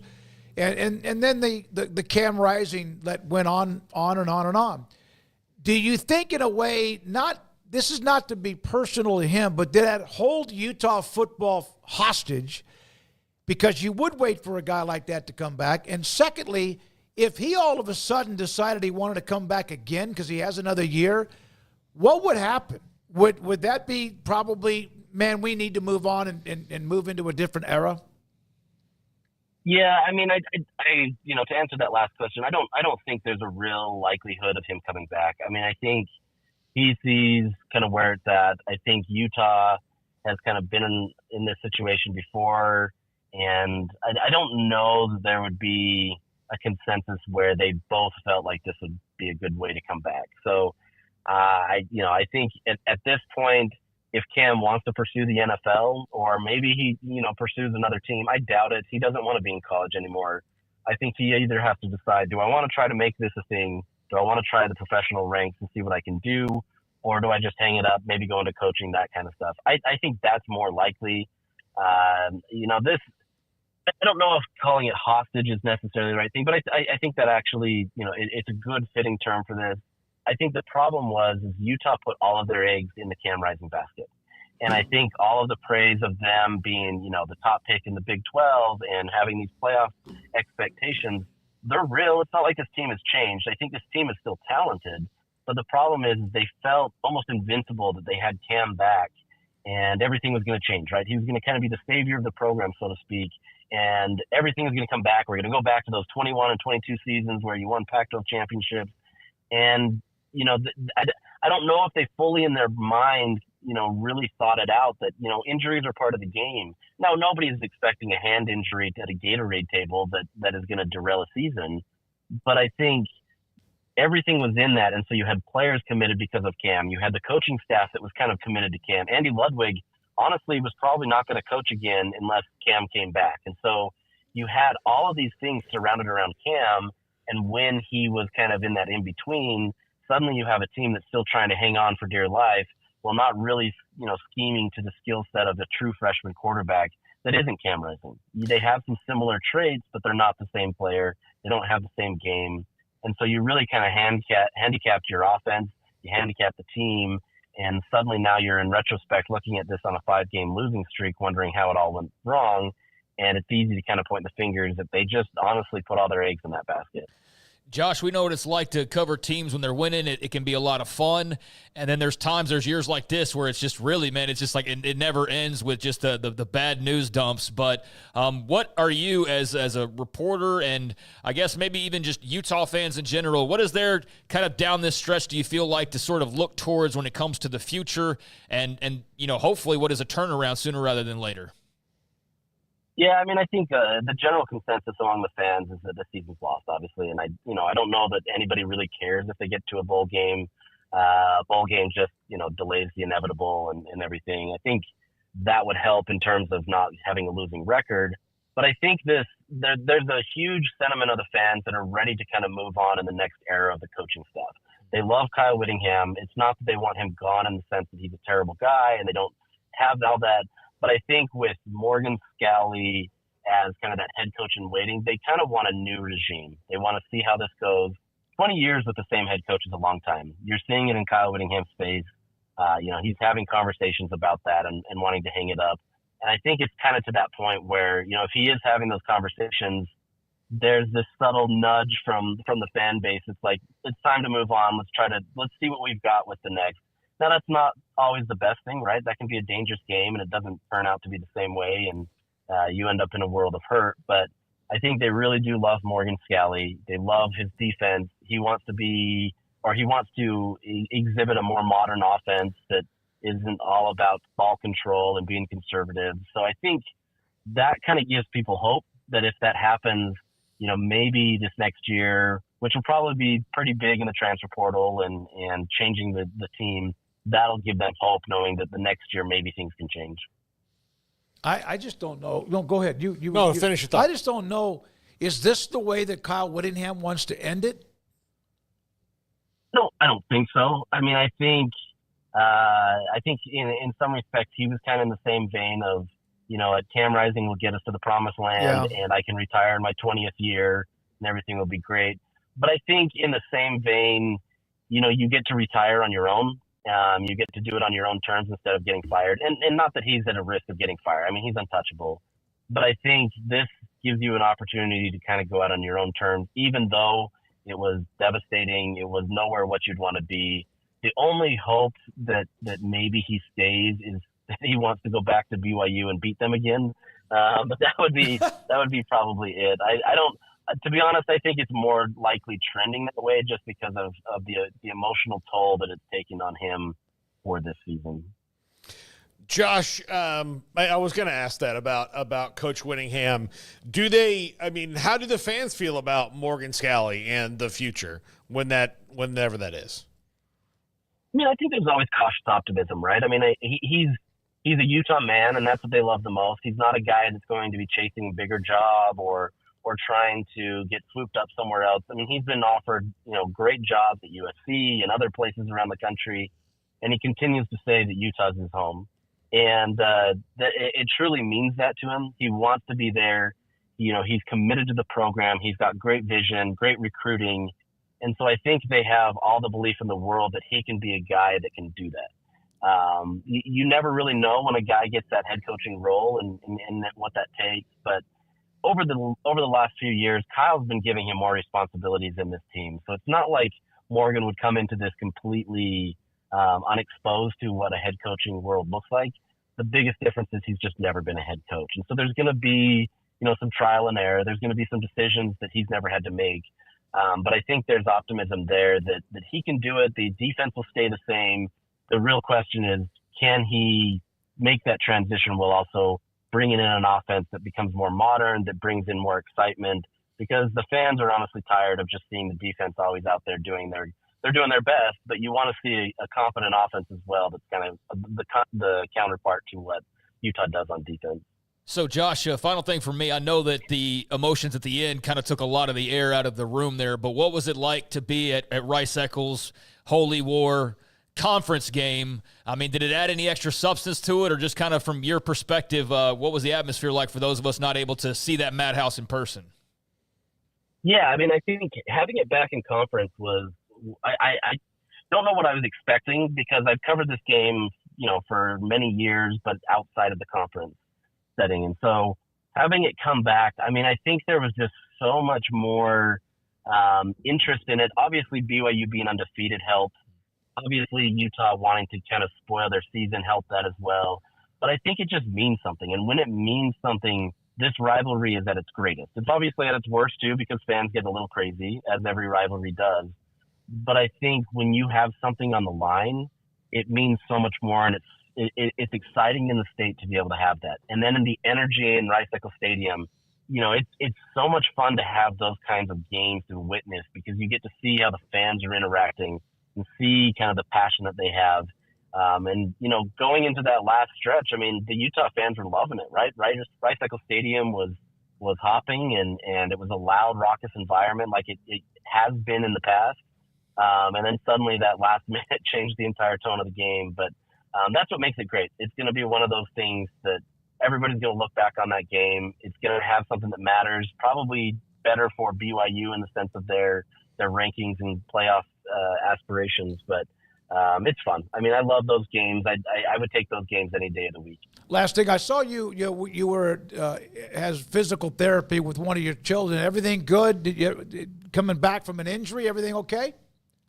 Yeah, I have a son that's a pitcher, and he did something earlier this year. It essentially, as an adult, it would be a UCL tear. So he's essentially recovering from that and trying to get him rehab so that when the baseball season starts again next year, that he'll be ready. But it's a long, arduous process that I go every single week with my son and just sit there as he goes through physical therapy. So good for you. It's fun. Good for you, Josh. Thank you, man. I know you've had one hell of a week.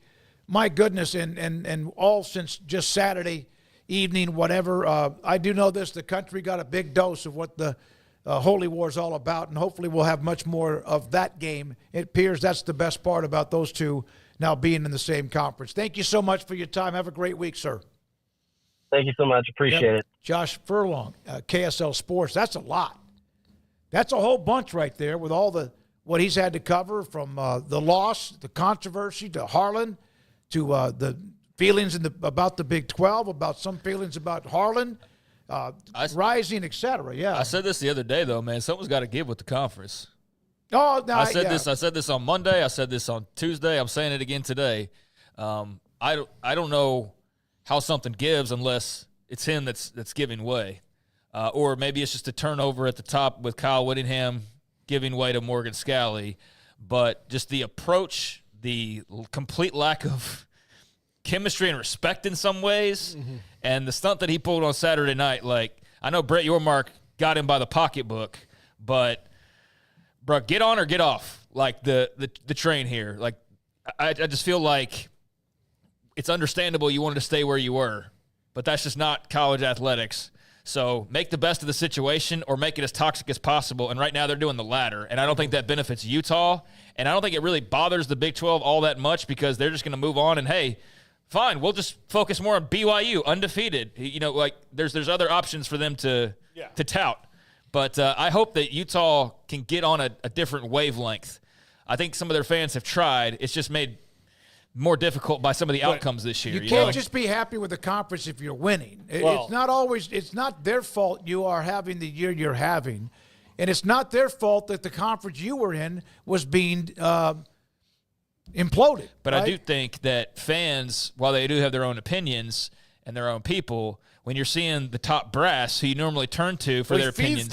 Yes. There you go. They're going, yeah, you know what? The Big 12 does suck, and they did screw us. And, Mark Harlan, and that's where it just gets even more toxic and more toxic, whereas BYU's taken the super friendly approach, and you see how that's taken. Now, granted, they're winning too, but you know what I'm saying. Well, yeah, but they weren't last year. No. They were still happy about it. Now, granted, different circumstances. Any toxic idea that gets a leader at the top of it gets out of control. Yeah, that was just like any bad idea. Nothing good that came from that. Yeah, nothing good comes from it. Exactly right. Although I would like to extend a special thank you to Josh. It's a point I made on Monday. Dude, you're complaining about the Big 12 officials when you came from the Pac-12? Yeah. Exactly. And that guy was a Pac-12 official. Exactly. That's so a great there point. you go. Yeah, and by the way, that guy had officiated Big 12 games too. Yeah, I am on board, though, with the National Register of College Officials, though. Like, why should there be Pac-12 guy, Big 12 guy? There's not, because here's the other thing. You get a different coordinators, officials in each league. And, for example, forever in the Big 12, it was Walt Anderson. And Walt Anderson had his, certain ways about things. Mm-hmm. Well, then you go to the Pac-12, it's a different guy, and he's like, this, horns down, not to bring up that controversy, but the fact that it's a penalty in one league and a not penalty in another has to do with the coordinator of officials, right? Yeah. So, again, why should that, why is or isn't a penalty in different spots? Was it open to interpretation, especially, if somebody's going to come in and play a non-conference game? If you get those or go and do it at home and you got the Big 12 officials, they call it, it's just weird things like that you have. It should be, because it's a league, everybody should be officials, not anybody else. You're all playing the same game. I don't feel like there should be wild cards in officiating. I know in the NFL still we got that guy, that guy hates us and whatever, but you're not worried about him having a completely different set of rules than the team that you had the week prior and how they officiated things. Everything is standard. I don't think there should be anything wrong with having a standard officiating set across the entire country. And so when you have the Holiday Bowl and it's we got a Pac-12 team versus a Big 12 team with SEC officials, and they're trying to figure out how these SEC officials, it should be the same. It shouldn't matter where the officials came from, because they should all call the game the same way. They could have their quirks, but ultimately they call it the same way. And the fact that that's not the case is, yes, part of the kookiness that we all love about college football, but it also is just an unnecessary negative at times where it doesn't need to be. So, I think rather than trying to speak different languages with different crews, we all speak the same language, everybody calls games the same way, looks for the same things, and that clears up a whole heck of a lot of mess. So you're not pointing out where this guy came from or how they call things differently, but that's probably too simple. My biggest complaint has always been about the Big 12 officials. What has been my almost consistent... That they meet all the time. God almighty, the games take too long. And it's not because they were 61-58 and everyone threw the ball before the rules where the clock keeps moving. There are too many freaking meetings in the middle. Throw the flag, get together, make a decision. Don't walk in about, and then you walk. Just pick it up. Well, that's it. The game between Tech and Colorado wasn't 4 hours, but it seemed like it was 4.5. The NFL, with their expedited replay, which needs to be expanded to everything that's not totally subjective, and they can speed things up. I'm telling you guys, watch the UFL and watch Dean Blandino do it. It's not that hard for him to, when the official goes, we need a review, what he does is okay, Mike, you've got an incomplete pass. The previous spot was the 17-yard line. Or I've got a completed pass, both feet in bounds at the 28-yard line. It's 1st and 10 on the right hash. That's it. It was that fast, as opposed to, what did you see? What did you see? What did you see? What's the rule? And it takes forever, it seems like, when they've already run the play, there's been a delay, maybe even a player's down, and then they're about to run another play, and then they say they go to watch the replay. Why aren't they doing that when other things are going on? I just think it takes too long. It takes away from the pace of the game. All right, when we come back, Paul Catalina and his top 5. Richard Carr, Buick GMC Cadillac, they are the people that you can count on for great customer service, great offers on various types of vehicles, and just a great buying experience. If you were looking to get into a brand new or pre-owned vehicle, Richard Carr has all of the different options that you might be looking for. And right now, if you're in the market for an electric vehicle, I'm throwing a little bit of curveball, been talking about GMC Sierras for a while, a lot of the pickup trucks and things they have, but how about something a little different in EVs and the Cadillac Lyriq, a must-drive. You want to check out, see, feel the difference over everyday EVs. You compare them to regular cars, you'll see that difference instantly. And right now you can come test drive a Cadillac Lyriq over at Richard Carr Cadillac. They've got those in stock and plenty to go and test drive and see all the different bells, whistles, and electricity, obviously, that comes with that model of vehicle. But that's just one type of vehicle they have for you. They also have the Car and Driver Editor's Choice, the all-new Buick Envista in stock right now. That's under $24,000. They got also from the Buick line, the Encore GX. It's a versatile SUV. Price for everybody right now. You can save $5,000 on the 2024 Buick Encore GX. So there's less than a handful of different options they have over on the lot for you right now. But whatever you're looking to get done, whether it's buying a vehicle, new or pre-owned, whether it's getting your vehicle worked on like I have a couple of times in the past with Richard Carr with rave reviews. You just want value, you want confidence, you want to feel good about the buying experience, and Richard Carr's lot is loaded with over 100 highly inspected used cars and trucks, new vehicles, and again, great customer service, and their goal is always 100% credit approval. So treat yourself with a new car or truck or pre-owned, and whatever you're looking to do, find monster savings right now over at Richard Carr off Highway 6 in the Imperial exit.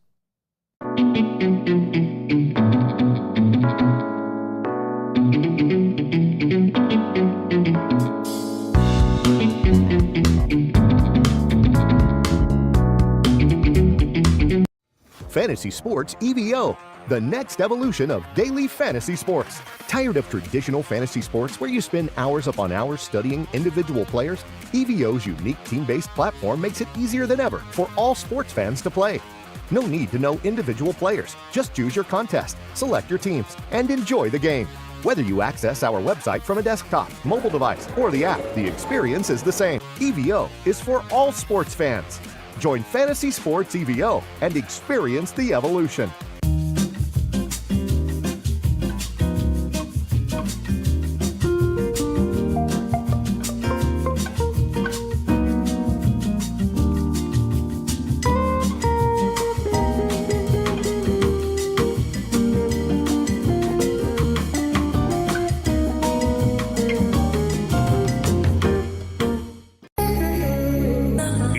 For Paul Catalina's Top 5, brought to you by Texas Beef House. Where's the best beef in Texas? Your house when you order from Texas Beef House. Unleash the flavor of Texas raised Wagyu. From our pasture to your plate, TexasBeefHouse.com. Welcome into Paul Catalina's Top 5, a two-parter today. Part 1 today, Part 2 tomorrow.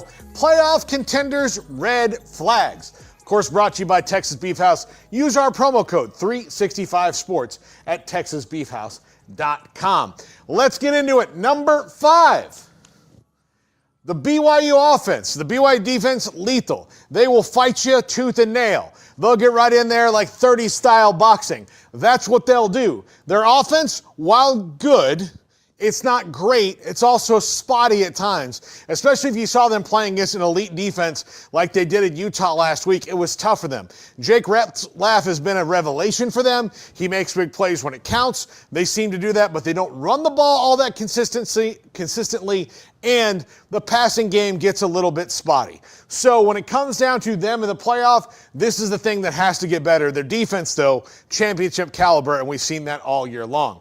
Number 4. Notre Dame's passing offense. Notre Dame's defense is great. Their running game is great.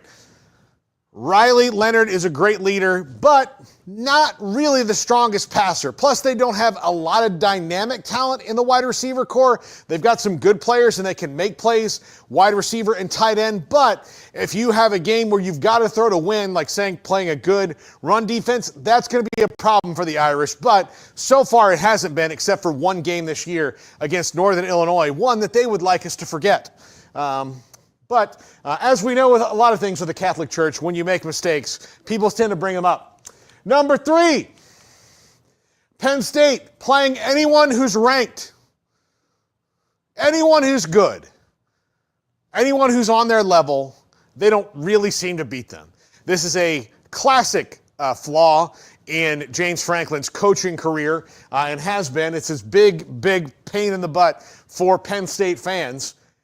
Anytime they play someone who's playoff caliber, they lose. So when this team, and they will be in the playoff, gets in the playoff, I don't know who they can beat because we've not really seen them beat playoff teams over the last few years. And that's just not me opining on this. That's the numbers bearing it out. So we'll see when they play other playoff teams how good Penn State is. But at this point, playing anybody who is ranked at their level or slightly above has been a bugaboo for the Nittany Lions. Number 2, Georgia, Carson Beck. Once thought to be the number 1 quarterback in this upcoming draft class, that is not the case anymore. He is a turnover machine lately, especially since the Texas game. Turnovers. Now, can he fix that? Certainly he can. But right now, especially if Georgia does wind up losing to Tennessee this week, I would bet it's because of a couple of Carson Beck turnovers, because that's been their Achilles heel all year long. And if Carson Beck does not stop turning the ball over, this is a team that will lose in the playoffs, which is something Georgia fans don't want to hear, but they're dealing with right now. And number 1, Miami's defense. Absolutely not good enough right now.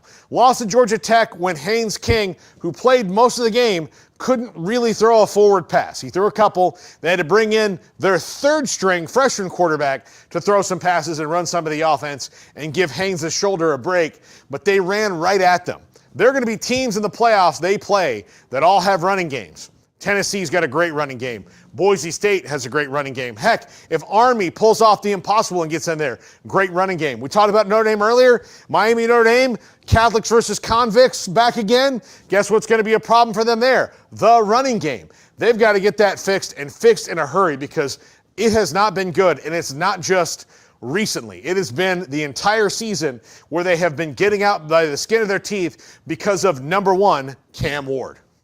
That's going to do it for this episode of the Top 5. We're back again tomorrow with part 2 of Playoff Teams Red Flags. I'm Paul Catalina. Let's wrap up the show. Outside of the top 12, we mentioned Georgia's outside the top 12, so is SMU. Is there somebody else just outside the top 12, and I don't have it in front of me, that you feel like, other than if they win a conference championship game, has a chance to dig into this? Has a chance to make up some ground? If Colorado wins out but doesn't get into the championship game, which I think if they went out they would be. So, no, I don't think so, outside of winning a championship game. I think they kind of laid that out last night. Yeah, I think are you talking about specifically the Big 12? Yeah, no. If somebody that's not a part of the top 12 now, SMU, Georgia, whoever, other than either one of them, is there another team that's hanging around outside the top 12 that you think legitimately, barring some major upsets, has a pretty good chance of getting in, knocking somebody out? Texas A&M, if they had better health, is a team that's right there along with all these other teams, but for some reason they don't get mentioned along with Ole Miss and Georgia and these other teams that are right there. But, I mean, they're still somewhat in control of their destiny. So I feel like, but when you lose your star running back, and it just feels like they're kind of, Le'Veon Moss gets hurt, it just feels like they're kind of maybe losing some steam, but they're still they're right there in that same mix. They could go beat Texas still. Like, that's out there. I thought that when they beat LA. If they beat Texas, though, I would think they're going to be in the – you said outside of winning a conference championship game. If they beat Texas, they're going to be in the championship game. Yeah, okay. They still have to go win at Auburn, which I understand. Well, but that question then, like, Colorado has no chance if they're not in the conference championship game. Well, no, that's what I'm saying. I don't think there's not on one hand, I don't think you could fill 5 fingers of teams that could do that.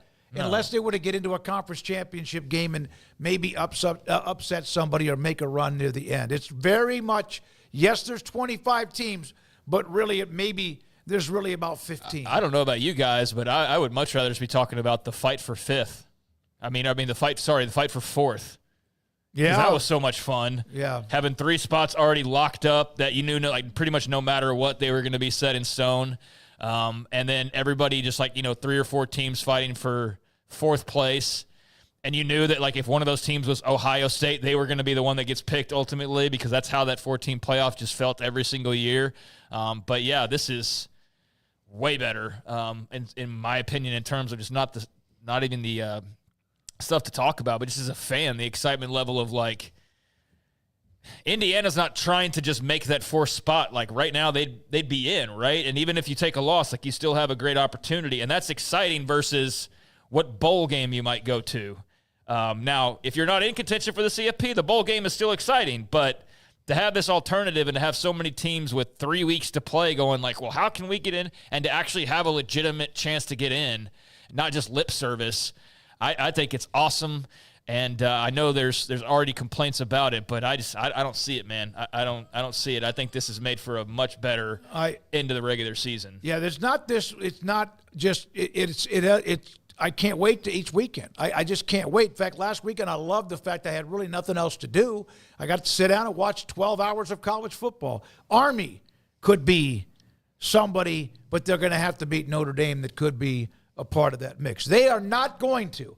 I don't care about Blue Blood Heaven or the Country Club. If Army runs the table and have us win against Notre Dame and they're not allowed in the college football standings playoff, there's part of this country that will absolutely lose their minds. I think they will because of just the emotion. Plus, they're really good. All right, thank you, Garrett Ross. Thanks to Emery Winters working on 365 Sports tonight at 10:30 tonight on the CW. Thanks to Jack McKenzie, who was here. Levi Caraway, by the way, took the Nikki Collin interview that we had from earlier today that we played and put up the full interview. It's like twice as long inside Sikkim365.com and also on our Twitter feed. Tomorrow, more. It will have a lot more to get to. Thank you, Craig Smoak. Thank you, Paul Catalina. Thanks to our great sponsors and those who watch us or listen to us every single day. I'm David Smoak. Good night on 365 Sports.